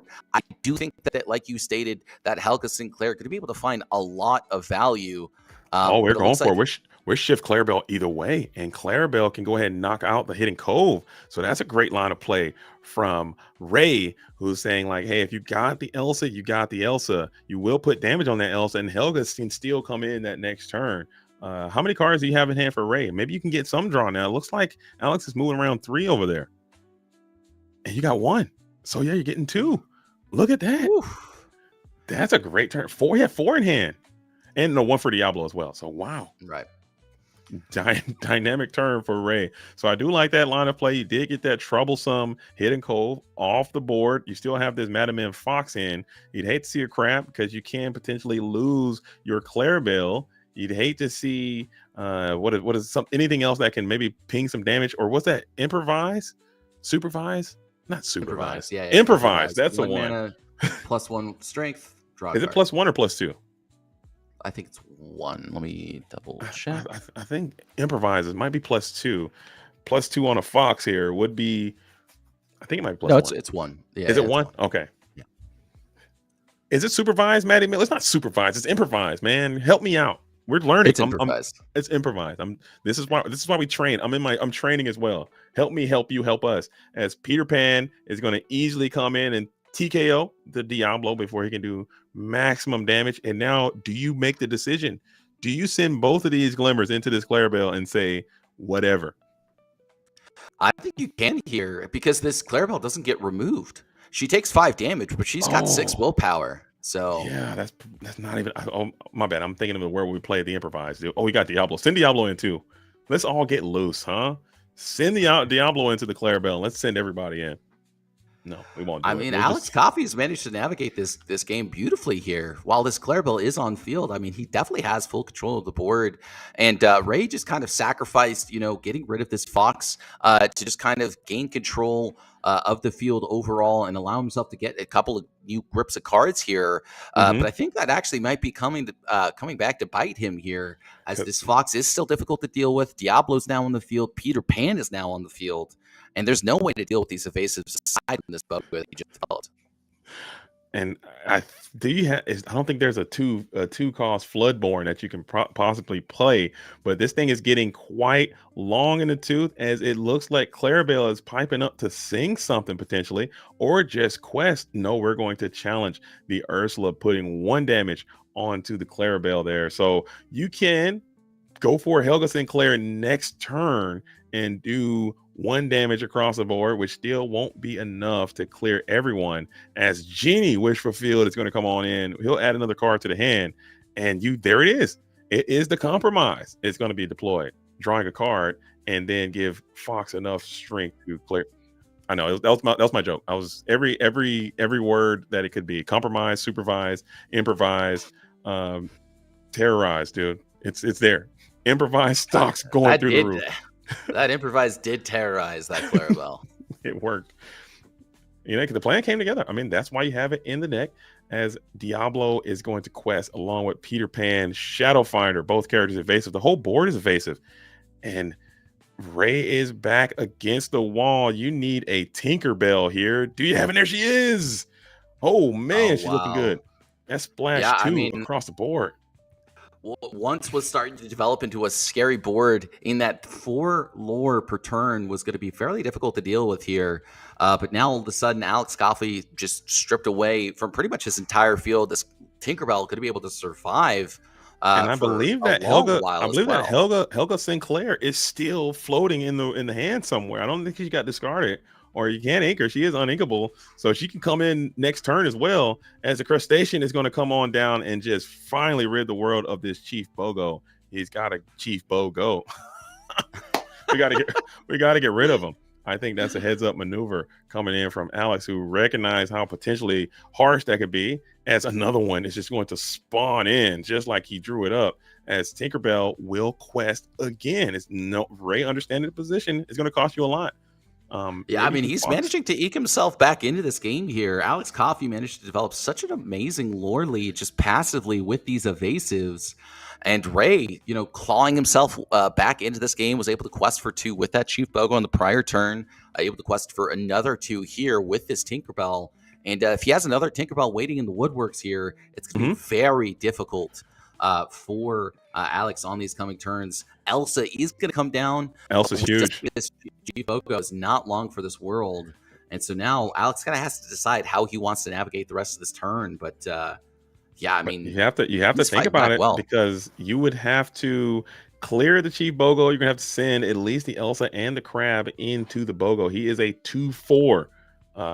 So that is, you gotta go Crab. You have to go Elsa. Elsa's going to take 2 damage back. I still think Tinkerbell will be able to take the Crab, splash damage onto the Elsa. She'll survive. So I think that's not the bad line of approach. Let's see if that's what we do, and we will not. We're going to take a different approach here, as Prince John is going to get charged up, and then we'll be able to clear the entire board, leaving the Elsa. What do you think about that approach? Wait, how did he do that? He goes Crab. Crab goes into the Tinkerbell, does 3 damage. RKOs himself. Right. Prince John. Emboldens. Oh no, who's it? Who's it coming? Who's coming? Boom! The boy is back. And we will bring the Crab, and we will lose the Elsa. So this dude quests for 3. He is evasive. Bruno off the tizzy is a punish, and you don't got it. It is Diablo, and it's time to race. We got a race here. We are rusty racing off the top. We did see the return of Hercules, and he can quest for 3.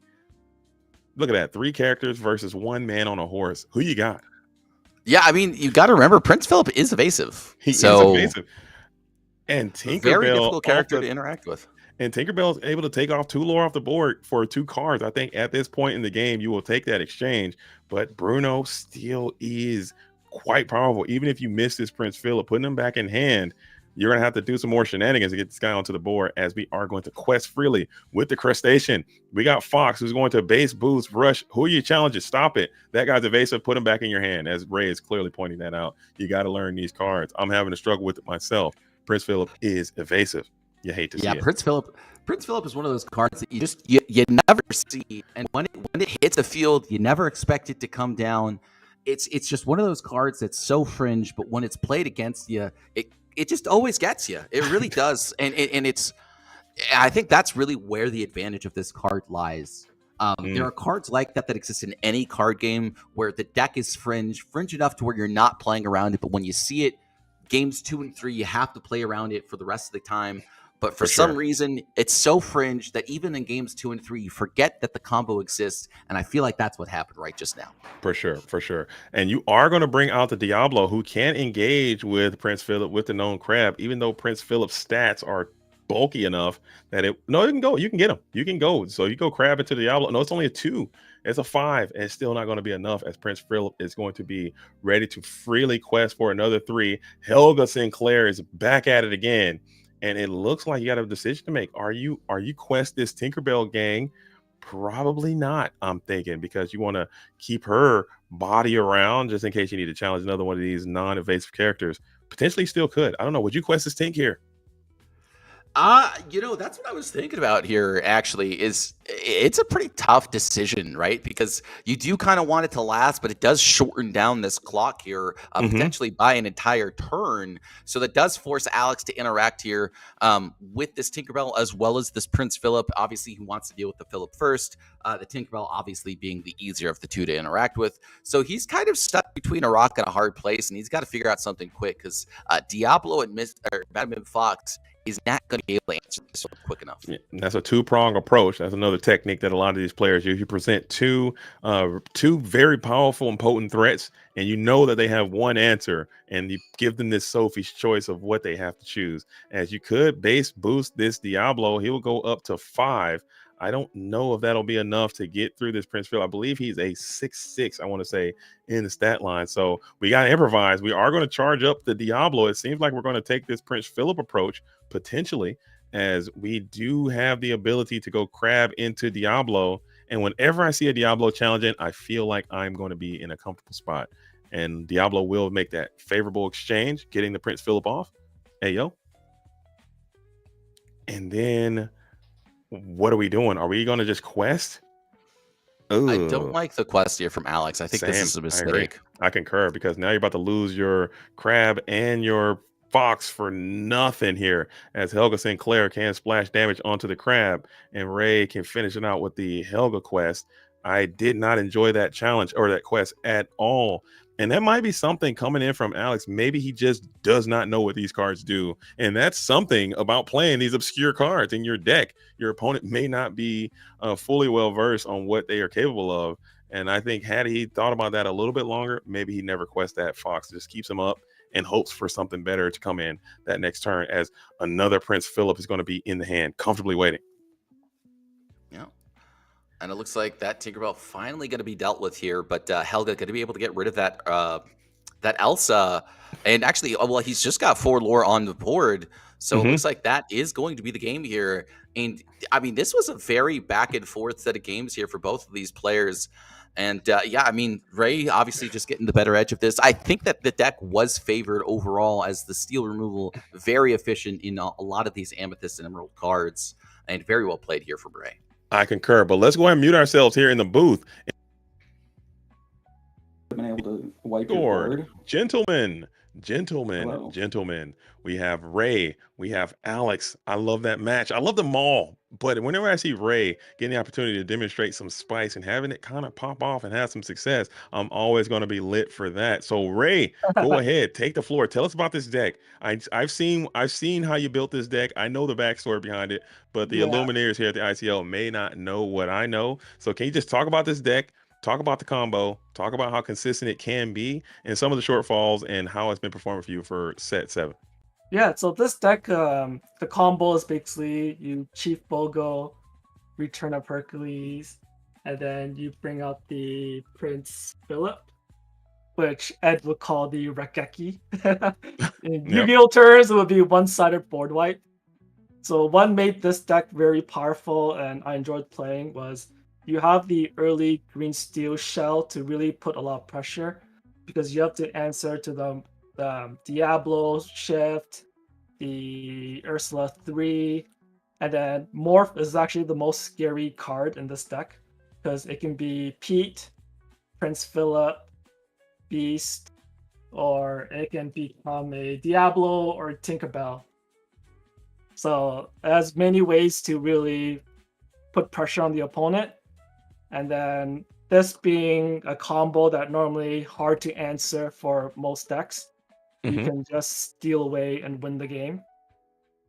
And yeah, I'm having a lot of fun with this deck, and I see it being very strong going to next set, being able to cheese out the big Mighty Mouse. How does this matchup usually go against the discard and the Amethyst, because they have the ability to challenge? They can get through anything that you might have exerted. Can you just talk about this matchup, how it typically goes, dealing with discard, playing like a combo style strategy? So against discard, you do have ways to fight them. So against any discard, normally the game's determined within the first 3-4 turns.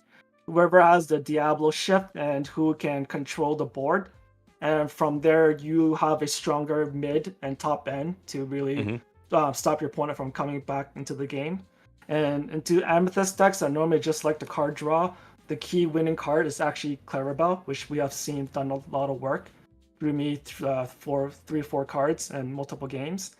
So this is actually a key card into a lot of Amethyst decks, where it's a 5/6 hard to deal with, and if I replenish my hand, I get the combo, I just win, because they only have like Genies, Elsas, and this like just clears Genies and Elsas. Okay, I like it a lot, and I'm not alone. I have Sasuke with me as well, and I'm sure he saw some things from his unique perspective, from the way you played and the way you managed those lines. Sasuke, you got anything you want to say about Ray's deck? Because I know this deck. I've played this deck. I like this deck a lot. What do you think about it? You got to unmute. We're in the Discord. You got to unmute. Is he muted? I can't hear. I don't see him talking. Oh, He's deafened. oh, he's deafened. All right, Sasuke might be cooked. wait. There we go. There he Oh, is. no, he's not. Okay. There we go. I had the wrong mic set up. My bad. Yeah. Yeah, I mean, so I got to see this deck being played here by Talman Purple. He played it against me a couple of times, so I got a little bit familiar with it. Did you ever get to play against Talman Purple? Did you draw from anyone else when building this deck, or is this just kind of an idea that you had and just kind of been practicing and working on yourself? Yeah, this is the idea I had at the beginning of set 7. I just never really put work into it because I was focusing on other decks. Because basically, like early set 7 was basically, can you beat red blue or blue steel? And obviously, this isn't a deck that was gonna beat it, so it wasn't on my radar.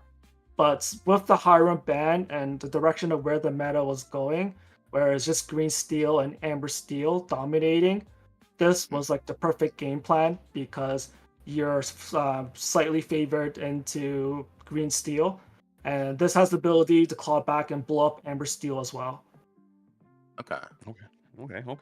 Like I said, I like the deck a lot, and I like you a lot as a deck builder. I think you're very creative, and I think your decks are very spicy and interesting. Thank you. But that is going to be Ray. But we're going to kick it on over to Alex, who came up into this weird concoction combo situation. I'm certain when you saw that Diablo Ink Steel, you're like, here we go. I know the matchup. I know what's happening. And then boom, things kind of went left. Can you just talk about your strategy first and what your approach was going into this matchup, and then when did things quickly change, and what you think you could have done better going if you had to redo it again with the information you know now? So game 1, it's funny, that's the game I won. I, again, think he's on discard, right? Green steel. Yeah. Just he somehow didn't see discard cards. And it was like, oh, Chief Bogo, that's some spice, you know? But he never really saw anything beyond that for really, besides like the Hercules card. So I was like, okay, a little weird, but I'm still thinking discard. So I kept a lot of draw cards in hand going into game 2. Or not really keeping them. I didn't see Shift Diablo once this whole game or this whole match, which kind of stinks. It's really what the deck's built to do is Shift Diablo. But the so game 1, still thinking he was on discard going into game 2. Didn't really impact my mulligan since I was still just digging for early curve Shift Diablos, but it was definitely surprising when I started seeing what it was going on in game 2.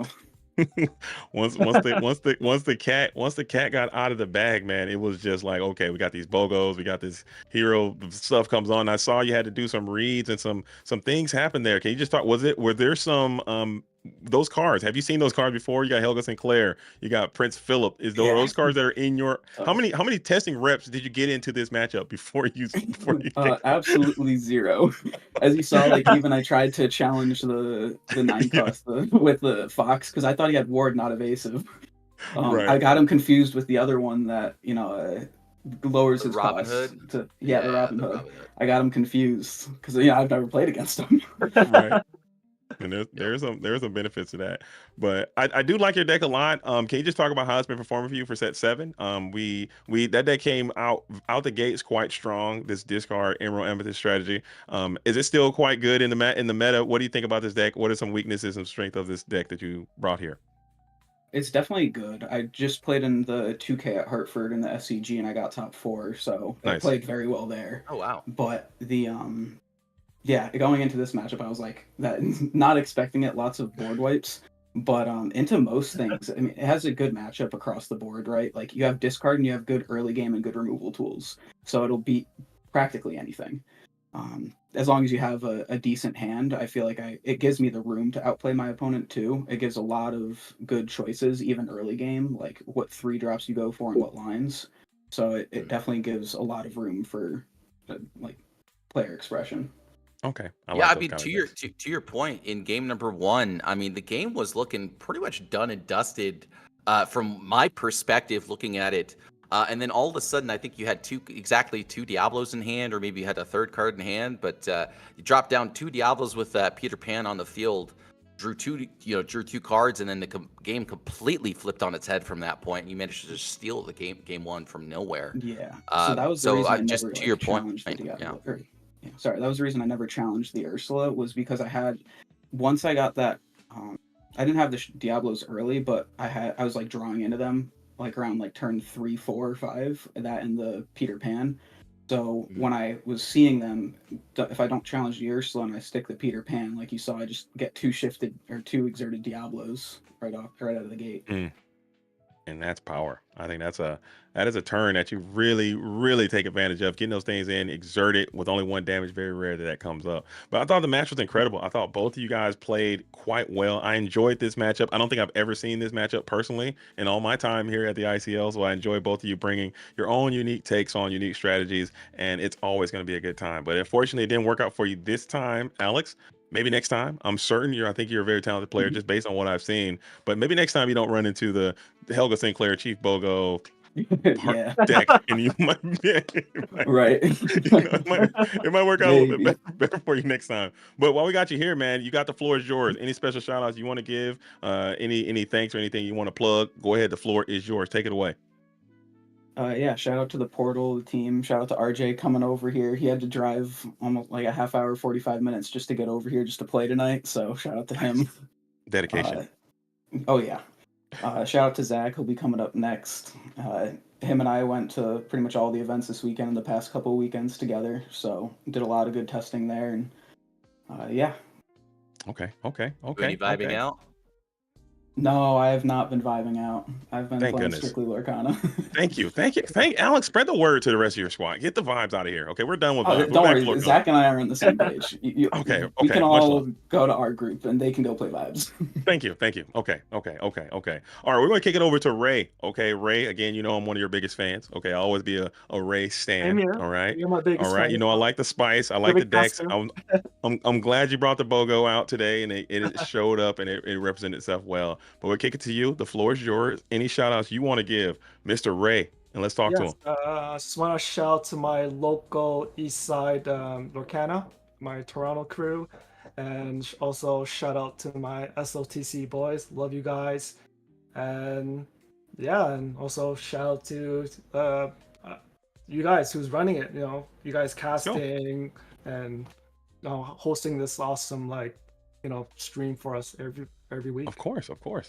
We do appreciate it, man. It wouldn't be anything without you guys that are playing and also the beautiful staff that's making this thing happen. Shout out to Wonderland, who's in the production booth, and Kevin, I believe, is going to be the head judge tonight. and the head judge working the swinging the gavel tonight. But gentlemen, we got one more round to play. I'm certain you guys are trying to finish this 3-0 SLTC, but the portal will not be denied. So it's going to be a dogfight in the final round. So we'll let you guys go so you can go ahead and get your rest in. And we got Fumbles and Zach coming in to close down the show. So thank you guys again for your participation, and Thanks keep for having us. Of course. All right, Sauce and I, we're heading back to the booth. All right, so we'll wish you guys well, and we'll be back soon. Everywhere, back at the booth. Yo, Sauce. How you doing, man? What's up with you? How you feeling? I'm doing good. I need to get this out there. I said it right in the middle of in the middle of game 3, where he was unfamiliar with that fringe deck. Yeah. Didn't understand how the cards worked. Saw it once, didn't quite click. Because I just have to say, this is from personal experience. It took me about 10 or 12 games for it to fully register how that deck is supposed to work. It takes time. And this is not the time to learn. That's not something you learn on the fly. If you're No. if you're not locked in on that early, if you're not switched in on that early, it'll cook you because you think you know something. You see something and your brain makes these pathways. You do these training matches, you do the preparation, you play in these Story Set championships. You see Diablo, someone Ink String played Diablo, they're playing Emerald Steel Discard, switch it off and let's get on to the next thing. But when they start spamming Bogos and Tinkerbells and more, this is not what my brain is not ready for this. Helga Sinclair, what are we doing? Like that Fox challenge, it was a backbreaker because you just weren't ready for those types of plays. And that's why you play oddball strategies. Maybe that's the new meta. Sasuke. But before we get into round 3, Sasuke, this was a blast. I love chatting with you, but we're going to have to let you go. Before we do, talk to him. Where can we find more Sasuke? How can I get more sauce in my life? Well, you can find me at Sasuke TV on YouTube or Twitch. That's pretty much it. But really, yeah, I mean, really just want to give a huge shout out to the ICL crowd. You know, I try to do it every week, but you guys seriously are incredible, and everything you guys do has been amazing. It's been a wonderful journey to be a part of, and I hope to be back here in the future. Absolutely. You're in on the ground floor, baby. The ICL is only going this way. The trajectory is upward. Okay. And you're here going on the moon, baby. You're a bargain basement, but thank you again for coming by and sharing your time. But we have another round and we have another broadcast, someone you may know and you may love. Yeah, some people hate him. The doctors hate him. I'm kidding. Traders hate him because he's going to get those good deals all the time. Back at it again. Bike to bike. We got Mr. J-Bomb, who's going to be joining me for round number 3. I'm going coast to coast tonight, baby. J-Bomb, come on down and get loose, get active. Looking great again. I love the jacket. I love the plaid. I love the glasses. How are you feeling? It's been a short time. Monday to Wednesday. Boom, yeah, boom, I'm feeling boom. good. Yeah, it's a lot shorter than what you've had, going 3 in a row here, though. So claps to you for just going today. I'm built for this, okay? This is where I'm at. This is my home, okay? This is my home where I belong. All I ever wanted. Type beats. I love the ICL on a Wednesday, okay? And on a Friday. Monday, not so much. Kidding. That's a joke. All ICL is good ICL. But we had some high-profile matches, and SLTC is trying to come in for the sweepski. And they got fumbles in the anchor position trying to seal the deal. But Zach says we will not be denied. It's not going down like that. Who do you got here? J-Bomb. I'm a big fan of Fumbles. I used to be on a team with Fumbles back when we were both on the Ink Thieves. And he's a great guy, great player, and just a fun time. I've done a lot of deck testing with him. Not sure what he's on today. Oh, man, my dog is going crazy at the worst time. Sorry about that. But I got to pull for Fumbles here just because he is a friend of mine. Your dog might be a fumbles hater because as soon as you start talking fumbles, the dog's like, I'm not hearing it. We're all Zach is what the dog is saying. But I believe, speaking of the dogs, the players are ready to get this thing started. So if you guys are locked in and laser focused for round number 3 of the ICL, let's go ahead and get those seat backs up in the upright and locked position. Let's throw those trace tables and let's lock in and let's see as Fumbles is wearing the product Duncan's. I love the shirt. Thoughts on the shirt? You guys can't see the shirt at home, but I can see the shirt. And it's very good. I see the sleeve, and I know exactly what shirt he's wearing. Do you think he has the matching Duncan pants? I would hope so. Dude, if Duncan's not paying this man something, I would be slightly disappointed. Look, he heard us. Well, no, he can't hear us. But he somehow knew what we were sensing, and he moved his camera back. No, that was Luke. That was production. Production. Luke. Luke is doing it. As Fumbles is going to go ahead and ink the visions, play the popsicle, so we have a little bit of popsicle battle. As it seems as if we are having a sapphire mirror, at least. At least for sure. Potentially a ruby sapphire mirror. If I could be so bold, I have the deck list. I have them open, but I'm not going to tell. I'm not going to leak the secrets. We do see him ink a Finders Keepers, so this will be a Blurple or Sapphire Amethyst matchup here. We are unsure what Fumbles is on, and now we will see that he is on Ruby Sapphire. And now I can reveal I do in fact like his deck name. He called it the DK Fumbles. Ah, that's funny. DKF. Not DKF, not DKP. I love that. I wish more people would do that. Just DK and then put your own name on it, because I'm sick of DKP getting all the cred. Okay, I think he did a great thing, but let's move off of it. Okay, it's everyone else's deck now. It's in the ether. I'm joking. DK, please don't sue me. All right, so it's already going to be on its way. Who do you like in this matchup? I think this matchup is about a 50-50 as you can ask for. From playing a lot of Ruby Sapphire games, I would not want to be going against the Amethyst Sapphire. It is not my favorite matchup. It's probably actually one of the worst matchups from the Ruby Sapphire You side in think my so? experience. But we do see Zach have sort of a slow start by just having to hardcast friends on the other side and not putting any lore pressure. Because how you typically lose to this is they put out a bunch of these characters early, start to get that lore running up, and then you're trying to fight back a lot of the time. But Fumbles is firmly in the driver's seat with the board. Zach will put his first character on the board with the Genie to try and even this up. But if we see a Sing How Far I'll Go, that will put Fumbles firmly in the driver's seat to take full control of this game. I'm interested by how you feel that Blurple is so bad against Ruby Sapphire. I actually like when I'm playing a little bit of Ruby Sapphire and I load up with some Blurple, I'm feeling okay adjacent. I think there's a little bit of gamesmanship there. I think Fumble's quite strong in this deck. I know he puts a lot of reps in on it as the develop your brain is going to get down to the Inkwell. And we'll just brawl out this Genie here. So more tempo lost as Genie is not able to stick to the board at all. 4 for 3. You take that every single day, twice on Sundays. And that is a little Fumble spin because we have typically not seen a lot of brawls in this style list. And so this brawl is helping him out here. He was able to use his excess ink from the Vision and take out the Genie for a very clean play. He doesn't have a lot of board presence. The Grammatala is not going to be the one to get him to 20 here. So we're going to hope to see a little more from him on the next turn, which would likely be a Shark. But Blurple is on the turn here with his chance to develop on the board as well. But he has decided to go with the Sail to try and increase his ink to a much higher total to try and match Fumble's energy here. Pass, actually. And let's see if he can capitalize with that 3 open ink. I don't think you can unless you hard cast and your friends on the other side and you don't. You're going to just leave them hanging there. Hand is looking quite juiced. Maybe that's telling a story about that contents of the hand. Maybe it's a lot of high cost uninkables. I guarantee you Hades is probably going to get deployed next turn. So Fumble's really reluctant to probably deploy this Maui Half Shark. I think he might hang on to it for a time. Unless he's playing it right now, that bad boy is about to get face down exerted right into the Inkwell. I can almost guarantee it. You can take that to the bank, and that's the JDZ approval. Yeah, Fumbles just says, I'm going to look the devil in the eyes and tell him, get out here. If you have it, you have it.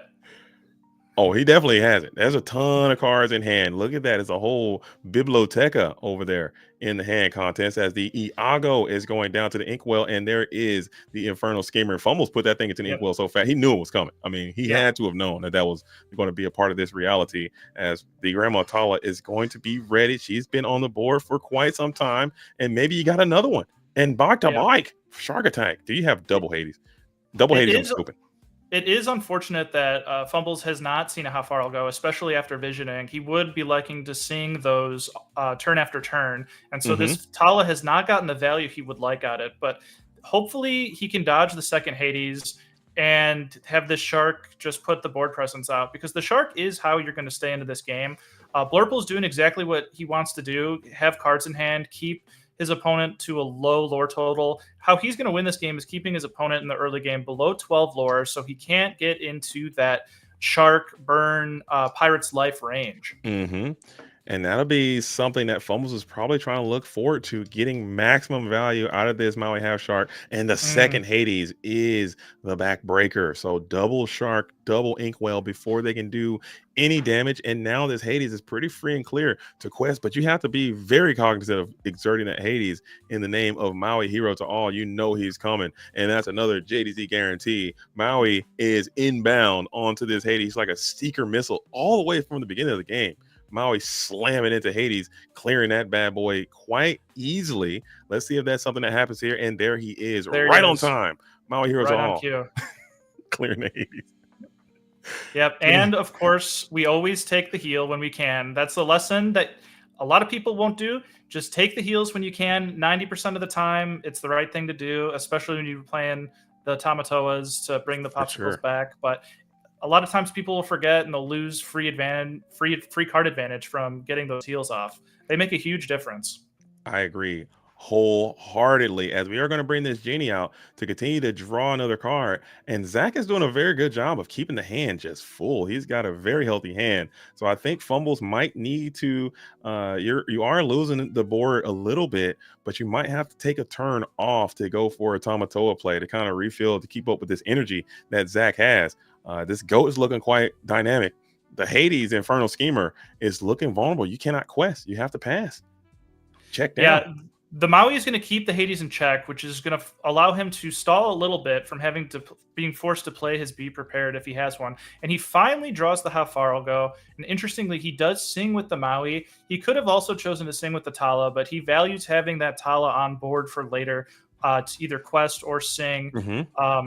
And so if Zach is going to trade into the Maui, I think Fumbles would be very happy with that. And the Hades is going to come down, or sorry, the Sisu is going to come down, taking out the Genie. Not huge value, but getting some value with the Sisu, especially with which what we assume is no coils or ways to reduce the strength of the characters. Getting any value with the Sisu is very, very good. And this turn was actually incredible.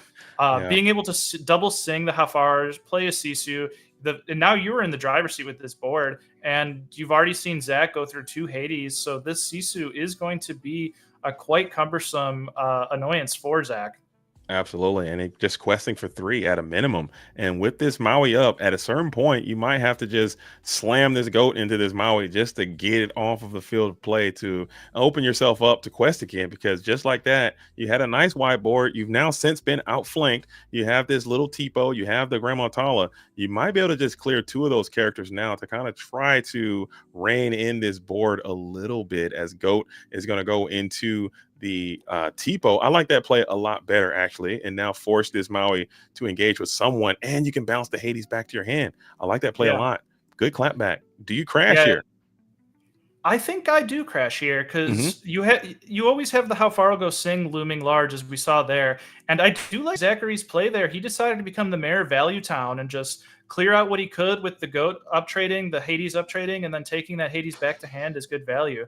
I thought that was we had 2 haymaker of turns here, 2 of the most powerful turns we've seen this game. And so that was a very good counter to Fumble's extremely powerful turn. And so this is still anyone's ball game at this point. I think that I agree with you wholeheartedly. I thought that was an amazing turn for both of these Illumineers. And now you have this Sisu who's looking quite vulnerable in the face of a known Hades that is going to be scheming back in next turn. You can pretty much comfortably quest with this Sisu if you felt so inclined. Just gain your 3 lore. You'll probably get ramped next turn. No need to ink. How much ink do you have left? Do you have enough to just do something else? Maybe hard cast a Pirate's Life or something? And no, he's going to sing here. Thoughts on the sing?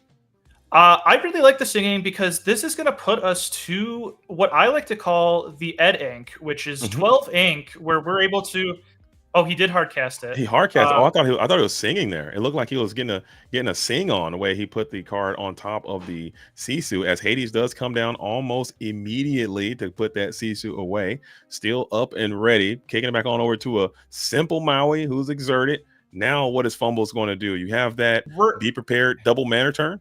Yeah, that's what I was going to say. We're on the fabled 12 ink where we have the ability to play a couple manners down, but he appears to not have that at this point. So he's going to go ahead and take his popsicle back. I believe there's only one, And so unfortunately, we haven't seen the second popsicle. I would have loved to see the triple manner turn, but obviously that's very, very hard to do. But instead, he's going to follow up the Hades with a Shark and a Tamatoa, which is about as good as you can get, especially just going straight to that 12 ink. That Hades is really showing the negative side of it by giving him that 3 extra ink, but he does have a 4th Hades for the game. Obviously, 1 has been returned to the hand, but 4 Hades this early in the game is pretty astounding.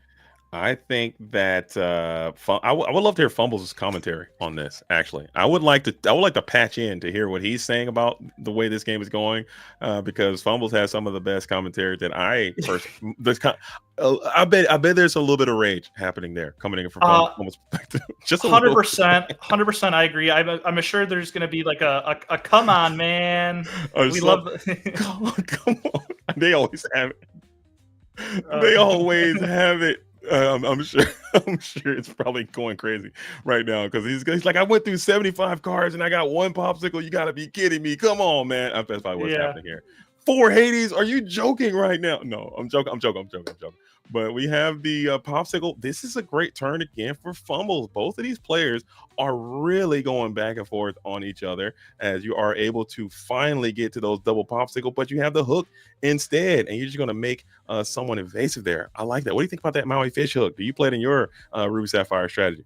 I do not play the Maui fish hook, but there's a lot of times where I really wish I would have it. I'm just a very, very high consistency player, and I don't like bad top decks. But here is where the Maui fish hook is going to shine, because it's just going to give one of his characters evasive every turn for pretty much the rest of the game. And that's going to allow him to protect his questers and be able to get to 20, because he does have the lore lead now. And that fish hook is going to pose a very serious problem. Obviously, the Elsa is still going to be the best answer for Zachary. And with Hades being used 4 times, his removal is getting very low. And there is the Elsa who's going to come on down, be able to exert this Tamatoa happy as a clam. And you could, like you said, you could start sending some units in, but another Maui is going to come in. But we got the crab who's going to be able to juice up the Elsa who can take out the evasive crab. I like that. That's just a little bit of, just for comedic sake, I suppose. And now you can take out the other Tamatoa, and just like that, you've cleared the board. But what you've also done is worked yourself into a little bit of overextension range. And I think I can hear Baker climbing up through the pipe somewhere, because I can kind of feel where this is going. Look at that board. It looks Yeah, this is definitely a very easy be prepared, and there's a 99.99% chance that he has drawn one at this point in the game, unless he's like early T-Po'd. All right, I'll take the singing. All right, please, J-Bomb, if you could be so bold. If it happens, but maybe there's a word. He just plays it right away. Prepared. Close. That was a bit. It was pretty good. Okay. All right. Should I go deeper? Be prepared. Teeth and ambitions are bared. Be prepared. Something like that. It's like a deeper. I think you need more treble. You want more soprano there. I think we need you a little bit lower. All right. We'll work on it. Yeah. We'll gotta get it down in the. It's got to be a little deeper. It's got to come from your diaphragm. Be prepared. But he didn't slam manners though as well, so that is a good sign, I suppose. If you're taking good signs, usually they follow the be prepared up with a manner slam. But I think there was a Pirate's Life deployment as well following that be prepared. So I would not be shocked if we have to sing be prepared again here, just because he has not drawn the manners, and so I'm curious what his hand would be at this point, and it's likely he's just been clogged with be prepared. But Sisu is coming out. Unfortunately, as we talked about earlier, there's not a lot of targets for Sisu to hit in this Blurple deck, and so other than like a Genie, he's not going to hit anything. So he's just going to play it for free or play it for no value, and then just get the evasive on it.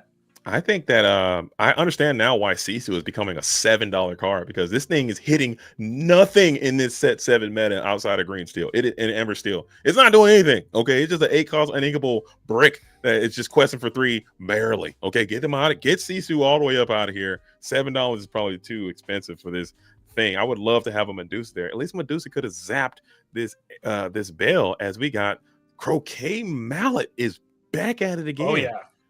I like a little bit of Mallet. Okay. Being able to give a character a little bit of rush. I believe that's what that card does. As Belle is thinking of what she wants to do, and she will quest. So we got it. This game is still not over, as it looks like we're exerting a bunch of ink for another. Is that the 5th Hades? What is going on with these Hades? That is the last Hades. Oh, he got bounced back? Okay, one got bounced back. So hitting. I'm raging internally. I believe Fumbles that's not orange on the sweater. That's his rage meter. And look at this guy.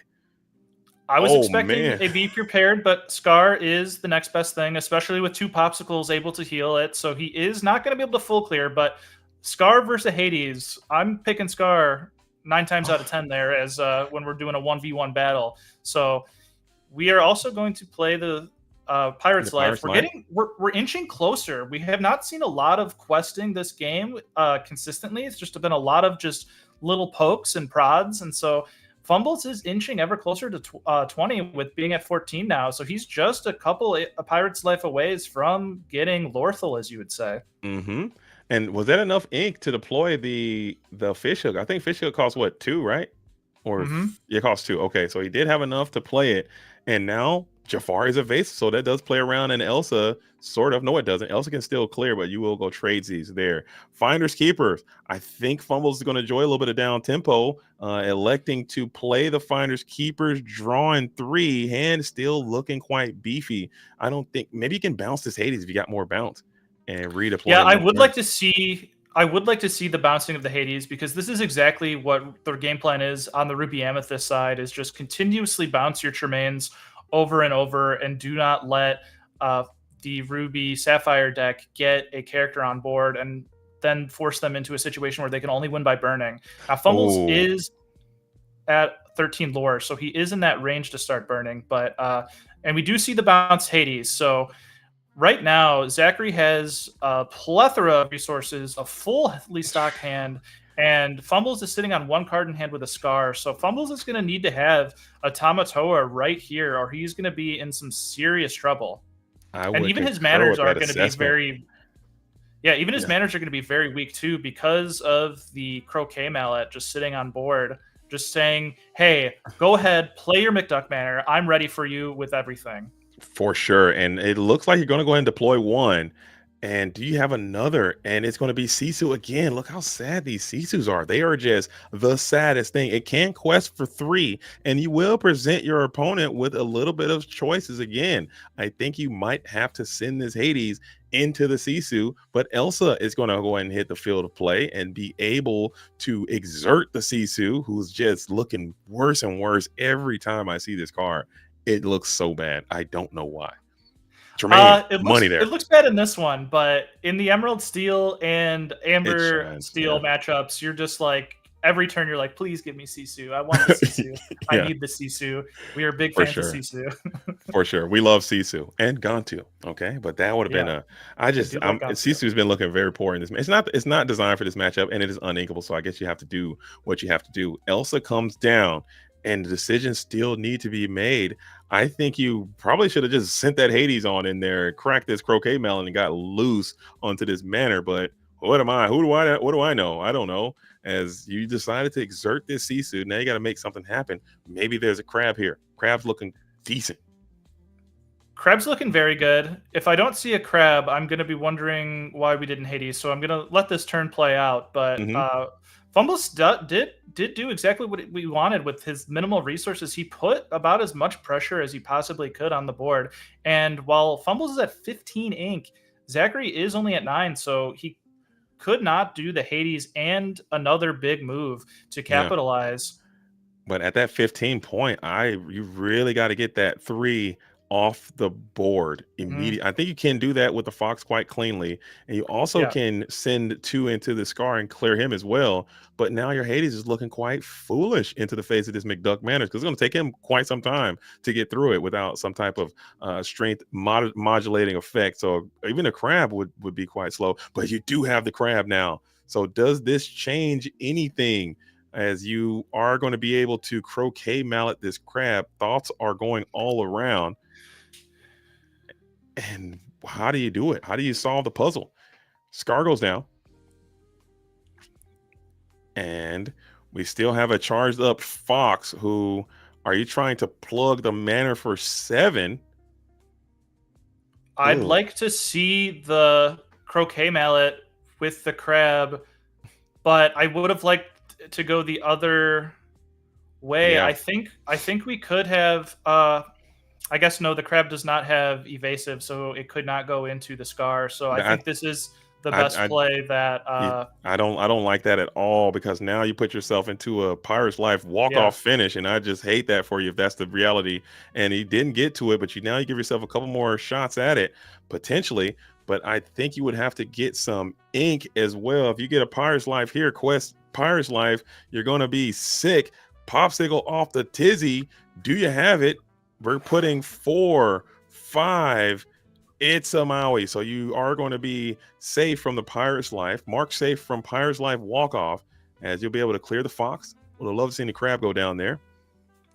I think from Fumble's perspective, This is a tough situation for Zachary now. He has to answer everything for the rest of the game, and he's looking at one Hades in hand and not a lot of else's remaining. I think we've seen 2 or 3, if I remember right, but he just doesn't have the ink to do all of that. So it's going to be very hard. I'm not sure what outs he has to be able to answer the Crab and the Sisu. It would have to be, I believe, Ink and Hades and a Fox. Yeah. And Popsicle will take one of your ink away. So we know the Hades exists. There is a world where you could damage the Crab. You pop your Croquet Mallet too early. I think that last turn, I think you want that one back. I think that last sequence of the previous turn, I think you really want to get that Sisu off the board. Potentially. I think you're stuck in a rock and a hard place. I don't know if there's a way that you could have navigated it better, but I think Sisu should have been prioritized a bit higher, as you are just drawing some cards, just trying to see if there's anything you do. Maybe there's a series of let it goes or something in the build that you can get done. I think that's about it. I think the Finders Keepers is kind of thrown in the towel at this point, and he's going to clean it on up. And so Fumbles put on exactly what he needed to do. He ran out of gas at one point, almost, but his last 2 cards were the perfect answer to what Zachary had, and Zachary just didn't have the ink to fully counter that play. He had all the cards and resources in the world, but just Fumbles just kept landing haymakers. For sure. And it came down to it. Like, that was a very, very close sequence towards the end of that game. Like you said, it could have went any way. Those Sisus that I was really making a lot of fun of actually came in huge. Just being able to quest for 3. Those manners came in a bit late, but right on time and put on a lot of lore pressure. So now the cat's out of the bag. And now we got to see how Zach is going to be able to alter his game plan to engage with this Ruby Sapphire strategy. Like you said, it might be not as bad as I initially thought. I thought the Ruby Amethyst, or excuse me, the Sapphire Amethyst strategy, I like playing as Ruby Sapphire. I think the matches are really fun, but it might be, I think it's close to 50-50. Come on. Yeah, it's not the worst one, but I'm not gonna say I want to play into that all day. There's much better matchups you could run into. I'd say a little less than 50, but okay. Yeah, I'm not going to be 100% comfortable playing that all day, is what I say. So, but if you're a big fan of the SLTC, otherwise known as the Stitch Loves Tasty Coconuts, you're going to be very excited that Fumbles is up a game here and could be heading toward a 3-0. And so, but on the other side of it, I want to see Zachary take a game here and just keep them in it. Otherwise, you never want to go home 0-3. No, I think you just for your pride. I mean, it does happen though. The cards are going to be the cards. This is not chess, okay? This is not Super Street Fighter Alpha, okay? This is not Tekken. This is not Galaga, okay? This is not Mrs. Pac-Man, okay? This is not a game of this. This is not a game of pure all skill, okay? There is a huge luck component and things can happen. Variance is real. But if they could manage to pull off this sweep, they will make it potentially into the top 4 and make it into the postseason. So Fumbles is playing for a lot, and Zach is just playing pure spoiler here. So I'm here for it. I like to see a little bit of tension in my ICL matches, especially on a Wednesday. It's always painful here to start the game by inking a Pirate's Life. A Pirate's Life is a lot like the GOAT in the Ruby Amethyst matchup. Great card at the end of the game, horrible card at the start of the game, and you just rather keep those in the deck until later. And so it's one of the easiest inks early, but you're not happy about it. Yeah, you got to draw it, you got to play it, you got to ink it. Just especially this deck is very tight still. Even post Hiram, the curve is quite defined. You want to ramp on 2. Regardless, and you need cards you got to put down to the inkwell, as seeing Tipo going down to the inkwell just to go ahead and play the Sail the Ezrite Sea on the draw, probably the way to go, especially if your opponent doesn't have a board. Okay, this just coming in from behind the scenes production. If they can manage to pull the 3-0 off here, they will make it into the top 4 and into the postseason of the first ever season of the ICL. So Fumbles has a lot going on this, and Zach is playing with borrowed money. He's on house money. So he's just trying to play spoiler and just ruin someone's tournament run, and I'm all here for that too. What do you think about ruining people's tournament runs? I love it. I'm a competitor. I like to win the game, and I don't care if you have something on the line. I want my pride. I love winning the game. I'm a competitor, going out there trying my best, and it's a lot of pride for me to just be able to come in here and say you've won in the ICL. That's a huge thing, and so I'm never in Scoop City. Okay, I like that. I like that approach. Just coming out and just trying to spoil people's advances. So now Fumble's going into this turn 4 play. It might be a hyper ramp turn, but we will not. We'll take a little bit of time to develop this grandmama who will check 2, send 1, and pass it back on over to this Bell. Grandma versus Bell. Who you got in a fist fight? Right now, Zachary is ramping very quickly. He said he saw Fumbles just kind of have the average start from Ruby Sapphire and just says, I'm going to go straight for this Tamatoa and get to 6 ink really quickly because I believe this is only turn 4 at this point. Yeah, double ramp. So, yeah, and Zachary's just going to try and get into that Hades range just to prevent any shark shenanigans. And so, as you said last time, and so accurately predicted, getting to that crucial Hades turn versus Ruby Sapphire shark deck is very critical because last game we saw shark get 0 value because every shark got Hades immediately. Yeah, and now he gained a total of 1 lore. He gained. That's it. Yeah. And Fumbles did have the How Far I'll Go Sing, which is one of the most powerful game mechanics in Disney Lorcana. Getting that free card off Grammatala, then being able to use her to sing, ramp you, and keep your card advantage up. That is how you keep the gas on the pedal. And from the Ruby Sapphire side, the person who is going to be singing these How Far I'll Goes is going to have a distinct advantage. Absolutely, that is correct. That is correct. But now we have this very threatening Vitalosphere that has been installed. And now, if you are Alex, you are very cautious about exerting your characters here on a quest because you know for a fact that Maui is looking for his vengeance, and Fumbles is doing everything he can, just like you said, to play around that Infernal Schemer. So with this Vitalosphere up, you ink another time. And now you can just rush on in, blast a character, get a plus, get a How Far I'll Go Back, sing it, and that advantage is humongous. So I'd be interested to see if Alice is going to fall into the trap gap here and quest one of these characters. If he does, the punishment is going to be swift and severe, I would assume. Yeah, I think this Vitalosphere, along with the hook, actually makes a huge difference in this matchup. And that Vitalosphere is going to make any time that Zachary exerts any of his characters extremely scary because that shark possibility to come in and take any card back, especially when you're trying to burn Fumbles out of resources. But that was a huge play as you were able to clear the board. So maybe the shark attack play isn't as strong now that you don't have a singer to sing that How Far I'll Go. You're going to have to play it on another turn, as it seems as if you don't have the play. Potentially you do. It might just be prepared time here, which is also something that you could do. And Fumbles is going to go for the Vitalosphere crack. Who are you taking? Probably the crab, right? Yeah, I'm taking the crab. He can get I don't believe there's anything the bell can do. I guess you could shift another bell, or you could just bounce it. I think you could do the double bounce. Yeah, more value coming back in. So I think, but you also could bounce the crab too. But that's a little bit down tempo. You can bounce this bell and get 2 more cards back to your hand. That's kind of like a pseudo plus, and then play the original bell back in a later date. So interesting maneuver as the Vitalosphere shark combo did take place. Fumble's hand is looking quite healthy as it seems as if Zax is kind of starting to dwindle just a bit. Let it go. Ooh, sang by the bell as well.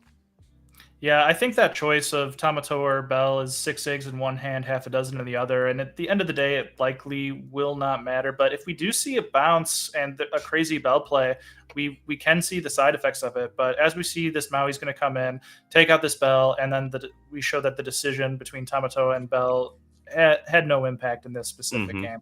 For sure. It's just interesting. Like I that's one thing I really do enjoy about Disney Lorcana so far is that like, every little decision can sometimes matter. Like, do you bounce Tamatoa? It just comes up. It can potentially come up, and I believe there is a manner in play as we are going to go in how far I'll go. Maybe you can find a hideaway. I don't know if people are still playing that in these Ruby Sapphire decks, but that would be a nice hideaway here as you. It looked like he inked the manner. No, I'm saying no. I think Zach has a manner in play. Oh, Zach has the manner. Sorry. Yeah, no, I was so yeah. focused on Fumble's turn, I didn't even see the banner get in there. Yeah, the manner's there, Yeah. and he's collecting a little bit of real estate, a little bit of ROI, as we are gaining some free lore from the McDuck Manor. Elsa is going to come on in and trade in with the Maui just to protect the Manor. I like that line of play a lot. And Popsicle brings back the bell for free. Now Fumbles. Yeah, backs that against the is wall. an actual devastating Elsa. An Elsa, you typically don't want to be crashing into a Maui for value, but in this specific scenario, stopping 6 damage on your McDuck Manor, that McDuck Manor is going to get a bit of lore. The Vitalosphere is going to help stop that bleeding from the McDuck Manor at least, but it will be at the cost of a Popsicle. But if it is Shark, maybe he can get a card back, and so we do not see the negative effect of it. But no, he's just going to say, I want that damage on that McDuck Manor now, and hope you don't have a way to put 5 damage on my Tamatoa. Right, but he's probably saying, like, I just got to do something to it before you send this Hades and grant me again, because I think we're getting into those Hades turns, or maybe that big Elsa. We did see that huge Ursula as well as another top end threat that Zach has access to. 2 cards in hand, though. It might not be the most likely scenario that you have one of those things, as Bell's going to just take a turn to sing some friends, add some more resources. How much damage is on that McDuck Man? It should be 6 over there, right? 6, yeah. The Vitalosphere added 2 to the Tamatoa, right. Bringing us to 6. Now, this is an interesting situation. Blurple isn't usually this low on cards this early in the game. And so the Genie is going to be very helpful in getting his hand back to a healthy state. Fumbles, meanwhile, 4 cards in hand and all the ink in the world. Yeah, that was probably predicated from that super high risk double ramp gambit. Typically, they ramp on 2 and that's it. But Zach's like, I got to turbo out this Tamatoa and ramp twice. And that did kind of eat away at the hand a little bit. And you only had 1 Popsicle to recover with the Tamatoa Gambit. So it kind of worked out earlier on, but Fumbles was able to stabilize quite nicely. And now you're reaping what you sow there, as you're going to have to take some turns to build your hand back up. You need another Tamatoa to come in soon, or maybe even a Finder's Keeper's turn wouldn't be the worst, because you're probably going to lose that mana here. Yeah, you're almost certainly losing the Manor. Now with the Maui coming out, you're 100% losing the Manor. Yeah, you're losing the Manor and possibly the Bell as well. Oh, yeah. It seems like we're going to go ahead and check down the Manor, and then Maui will go ahead. I like that sequence as well, putting no damage on either character. You got the heal involved, or 1 damage on the Maui, and keeping your Tamatoa free and clear. Genie wish fulfilled, which granted. Oh, look at this. As now, when it rains, it pours. Another Vitalosphere and Popsicle coming back in. Yeah, and I believe he has to take the Vitalosphere because he does not have 2 Popsicles in the discard yet. And so it's a bit unfortunate, because now he has sort of the value from the Vitalosphere, and he would rather just see that card drop. But with 5 cards in hand, he is not too disappointed about it, I'd say. Right. Honestly, I would, even if there was a Popsicle in there, I'd take the Vitalosphere just for that fear. That thing is fear-inducing, because your Shark is becoming a next-level threat with this Vitalosphere in your hand. If you got Shark now, that Genie is about to get feasted upon, and you're going to get more advantage coming back from your deck. So even if there had been another Popsicle in there, I'm pretty certain Fumbles would take this Vitalosphere just for the impending threat of a Maui half Shark crashing into this Genie, getting some value, and blasting this Hades as well. And there he is. Oh, my goodness. Just like he drew it up. He's back. You convinced me. You're 100% right on this one. I retract my my earlier Popsicle statement. No, and here he is. Write it up, draw it up, perfect. Yeah, we haven't seen a Shark. I believe this is the first Shark of the game, and so this is going to be a very, very impactful Shark. One of our favorite things to do in this deck is to sing How Far I'll Go with Maui after when he has nothing to challenge, and so that's just free, delightful value. Very, very, very strong play. And along with this Develop Your Brain, you're going to start getting Fumbles some lore to match his abundance of resources. I'm really liking Fumbles' position from this point in the game, especially with he's going to take out that Genie, have a Tamatoa, a Maui, and a Shark. Pretty much uncontested versus this Hades. Yeah, and he is just going through the entire deck, and it seems like everything is going pure fumbles here. As Zach is like, "You've got to be kidding me." We still have enough ink to deploy the Vitalisphere. Keep in mind, you do have to pay one, and Fumbles has used the last bit of ink. I don't think he's inked yet for turn, so you will have to keep one ink if you want to crack this Vitalisphere. And I think that is important. I think you want to get that genie off the board just in case. I mean, take no chances, make no mistakes. Yeah. Maybe he slipped that monstrous whale into the deck already. You just don't want to deal with that going into this next turn. So I would be surprised. Inking the Pirate's Life in this spot. Interesting indeed. Yeah, I think he just feels he's so far ahead, and that extra 2 to 3 lore, depending on if he has the shark in play, is not going to matter. So he can just go ahead and ink that. I believe Fumbles thinks he's not going to probably lose the board at this point in the game, and so he's just very comfortable inking that away. He must have another one in hand too, because I would love to get those Pirate's Life spun up with this Maui half shark and getting those things looped around, and that could really turbo this game into the over position quite quickly, as it looks like you do have a robust board. Maui's are everywhere. Tamatoa's very thematic. I like this Ruby Sapphire deck just for the thematic. Hey, yo, I'm not reading that. I'm not looking over. Don't just stay out of the chat. I'm not going that way. Don't go in the chat.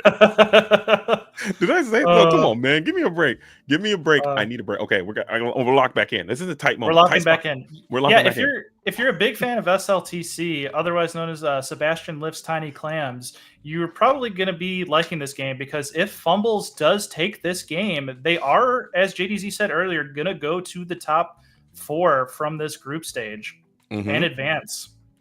So, and this is looking all Fumbles here, as you got to do some supreme heavy lifting for Zach, who's staring down a very potent and powerful board. Fumbles' hand looks like it's fully ready to go with 4 more cards, ready to do some more damage. Hades can't even exert, so he can't even sing with this guy, because he's going to get knocked out cleanly by the shark or the other Maui. Either Maui can just clean him up, and you can't even do anything. You're just stuck. You're stuck in the mud. Yeah. And now Fumbles is able to start singing some songs. You got Pirate's Lives. You can start looping those. This is an absolute mess. I will say that Iago from the Ruby Sapphire side is a very, very frustrating card to deal with. It's just an awkward stat line card, and you don't have these little cheap cards to target. I'm just stumbling over all my words here right there, to get rid of the Vanish from Iago. And so he poses this big risk, but the biggest answer to him is the shark, which is already in play. And so that Iago is not going to pose the threat he does earlier in the game. But one thing you got to notice about this deck, and I'm sure you play a lot of Ruby Sapphire as well, you got to watch the amount of cards in your deck, as Fumbles' deck is starting to deteriorate a bit. It's not to the point where you need to be too overly concerned, but you are only at 8 lore, and you're just playing actions, and you're not really, you need to start raining those Pirate's Lives, and you need to start slamming those manners here when you're armed behind your Maui half shark, as it looks like we're paying a troll toll for a Tamatoa, as we're going to continue to draw more cards, getting 2 popsicles back this time. No need for the Vitalisphere with the shark already up and dry. Drawing more. Deck's looking, you're playing against your own. Look at that deck. It's looking tiny. Hey, yo. Yeah, I'd peg it at about 18 cards left there. Okay, that's plenty of time. Manner's coming in. Now, I love this manner, because this is going to force your opponent's hand. They're going to force your opponent to engage with this manner. I'm not a huge fan of the shark quest there, because Crab Iago is going to clear up your beefy boy, maybe leaving him ready and have him stand guard at the manor while your other characters are exerted. I think that's my approach there. So Crab is the punish here. Let's see if you got it. Yeah, and Manor does a great job. There's this hidden effect that it has, that it causes your opponent to exert their characters, and if you have a shark out, that means you can get a card back and get that shark value. And so you might play the Manor full well knowing that it could be fully challenged and taken out, but because of that, you can get some value from your sharks and other cards challenging and getting that trade ups and becoming the mayor of Value Town. Oh, for sure, the mayor. Right now, he's the comptroller of Value Town. He's up for election for mayor. He's running unopposed, as it currently may be, as he has a very robust board. We're staring down, and still, no matter what happens here, Zach is in a precariously perched in a compromised position, staring at this bulky board of behemoths. Look at that alliteration. There you go. Yeah, big alliteration fan. Don't have one off the top of my off the cuff like you do. Oh, but... you got time. You got time. We got time. We got a little bit of time. But I think you can cook one up before this. That's my challenge to you. Maybe you'll accept it. Maybe you won't. Cook up an alliteration. I need at least a 4-piece. I'll take a 3-piece. Coming in from J-Bomb before this commentary is over, as we are going to say, you don't got it. I'm going to send my Hades in, and we're just going to vibe here. As he said, enough is enough. And finally, we'll go ahead and go and pop the bell.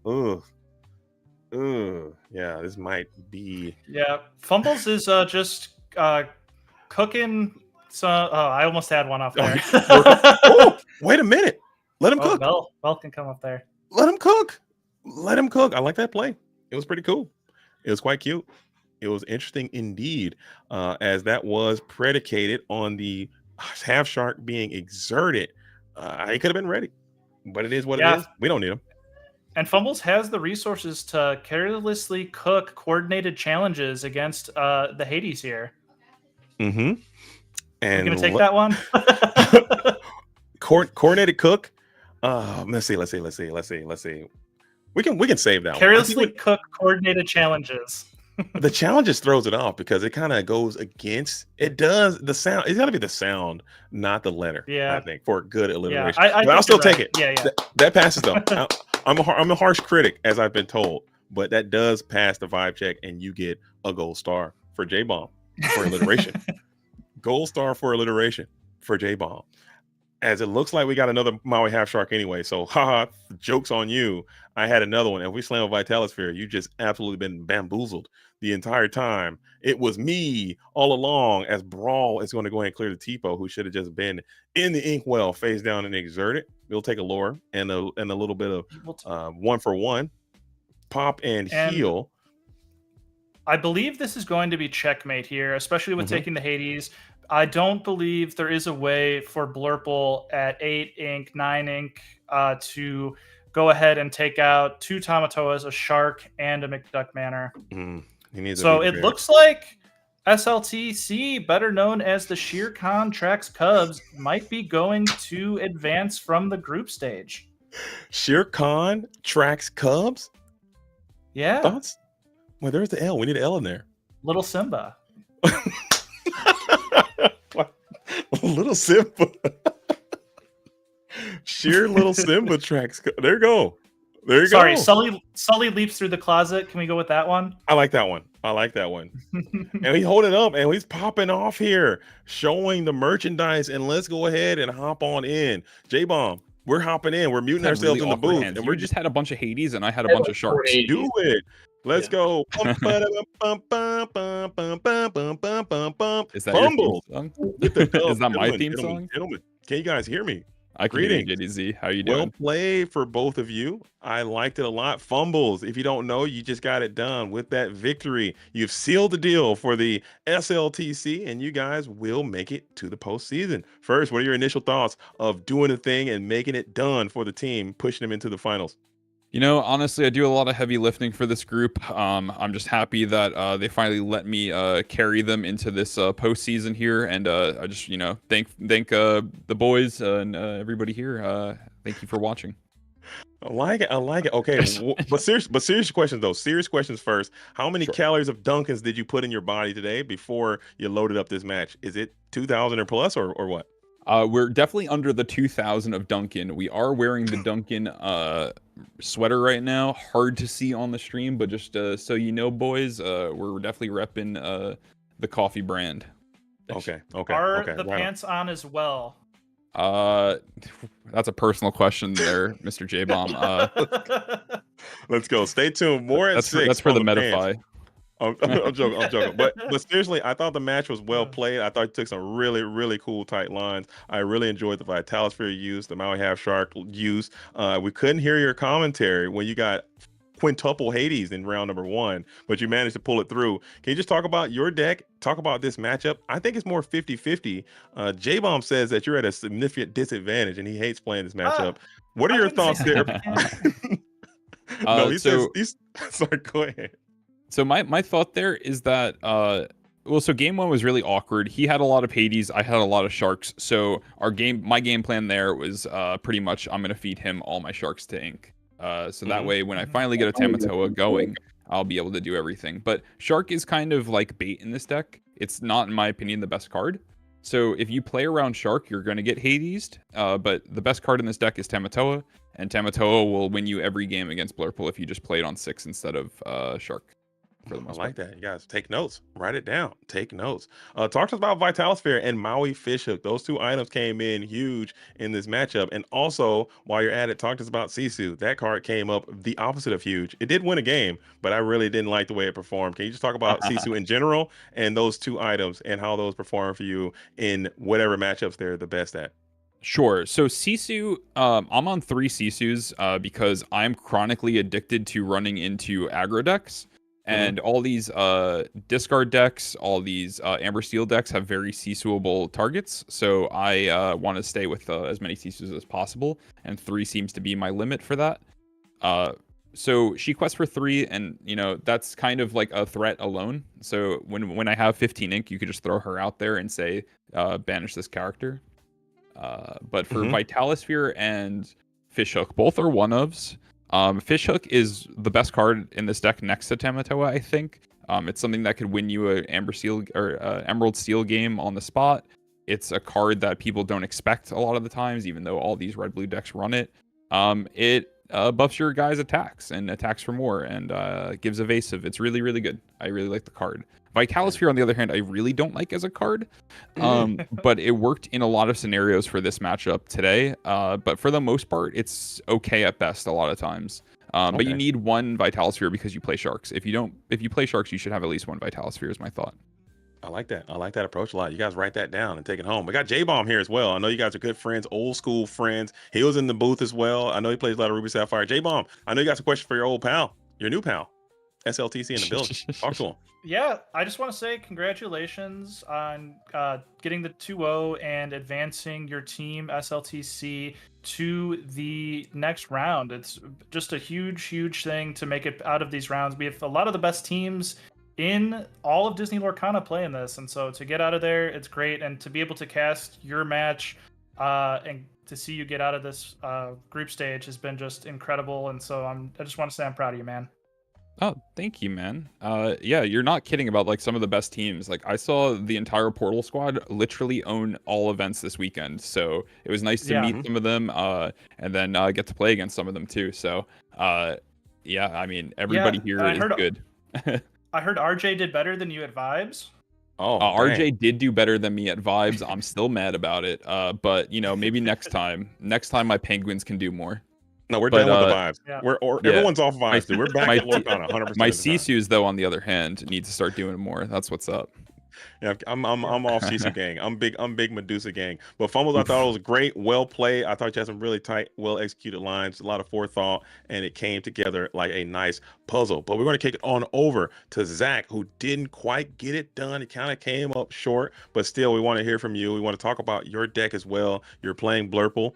Sapphire Amethyst. The deck is quite cool. How do you feel into this matchup? Did you feel comfortable? Did you feel like you had a good matchup? And what, from your perspective, went wrong? I think I had a fine matchup. Game 1, I think, was really close. I missed turn 2 ramp, and I was still able to get back into it. Eventually, the deck, like Red Blue, is just one card in Red Blue is always multiple, because I played Red Blue for a little while. So one card, Visions, is 5 other cards, is Develop is 2 other cards, so he's going to see those Tamatoas. Just at the very end, I was trying to at least gain a little bit of advantage, and then it was Tamatoa, 2 Popsicles, 1 was a Maui, like that. The end of the first game ended pretty quickly after that. Yeah, I thought you had a very, very good shot at that first game because your hand was about 5 cards. You had the board, and Fumbles was down to, I believe, 1 or 2 cards, but then it ended up being like a Sisu and a McDuck Manor, which is just very awkward for you to have to answer. Yeah, I could have answered either because I had a cool play with the Mallet and the Crab, but I could not answer both at the same time. I don't know what choice was better, but I still think I lose either way to the Tamatoa, realistically.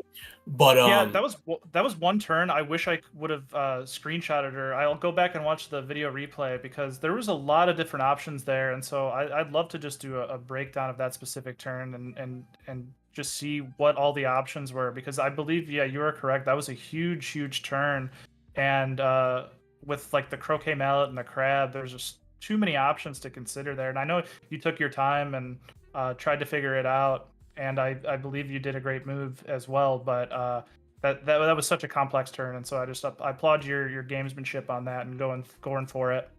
Hey, thank you. Yeah. Game 2 was just a little bit rough. There's one turn I had to Inca Friends, the second Friends, and if I was able to keep that, I might have been able to stay in a little bit, but it still would have been rough. I mean, Fumbles played it really well. And For sure. Can you talk about that game too? You went for the rare and indigenous double ramp gambit, and it kind of paid off for a little while, but it kind of stalled you out as well. Can you talk about the thought process of that, and why did you go double sail? Yeah, well, I had a Tomato in hand. I really wanted to see another popsicle and then more Tomatoas. But I wanted to just get Tomato and then just quest Tomato, drop popsicle, and just, kind of go from there. Realistically, I just wanted to see more cards because my hand was bells and bells, kind of, right? And they weren't ringing like I wanted them to. You know what I mean? Now that's funny. You hear that, J-Bomb? That's comedy right there. I love that. I'm still. I'm gonna write that down. Actually, I'm gonna steal that for my own joke repertoire, if you don't mind. Hey, no worries. Feel free. Perfection. Thanks. That's a good one. I'm definitely taking that one. But I mean, it does suck, and we mentioned that in throughout the stream, and it does happen sometimes. Sometimes variant's not going to be your way. Sometimes the cards are not going to flow your way, and they might not have flown tonight, but it just wasn't your night. Fumbles came in, did what he needed to do, got it done, got the dub, and it's going to move on in the rounds. But before we go, we're going to kick it back over to you, Zach. I like to hear from you. We like to give shout outs to the players. Is there anything you want to say to anyone out there that might be listening? The floor is yours, Zach. Take it away. I'd like to shout out my beautiful wife, Micah, and then my team, obviously, the portal, the store itself, all my buddies in Western Mass and Connecticut. Our opponents today, I mean, congrats. I'm glad they kind of don't want to play. If we beat them this last game in a game that's not relevant to us and knock them out of the playoffs, doesn't really feel that good either. So congrats to them. I hope they make it all the way, and you guys for casting. So thank you all. Absolutely. And still, I'm glad you guys came out and just didn't scoop to them. You made them fight for it, and I do appreciate that. But it just didn't go out your way this time. But we're gonna kick it over to Fumbles, Mr. Dunkin' Donuts, Mr. Vibes, Mr. Fumbles. Please, any shout outs you have? Again, congratulations on your postseason run. I can't wait to see what you guys can do next. But take it away. The floor is yours. Well, now I would look bad if I don't do a wife shout out. So thank you, Heather, for allowing me to play card games with my friends and allowing me to travel to events. Thank you. No, there was not a gun to my head for that one. I'm just really happy to be a part of this community, and shout out to everybody who watches these games. Shout out to SLTC to helping me become a better player, and I'm very excited for the next season of games, organized play, and everything like that. Let's go. It's coming soon. It's coming your way. It's coming your way. All right, gentlemen. But I know Fumbles, you got to go celebrate with your squad. Zach, thank you again for your participation. And you got to update a newer picture because I thought you were legit 14 years old in that photo. So we need a new photograph. The picture. The thing is, I have facial hair now. If I shave, I'll still get carded. I don't know what it is. Are you kidding? Eternal youth. Let's test the blood. But gentlemen, again, thank you so much for your participation. It wouldn't be anything without you guys playing. So thanks for coming by, and we really appreciate it. And hope you guys have a wonderful evening. You too. Thank you, guys. All right. And we're going back.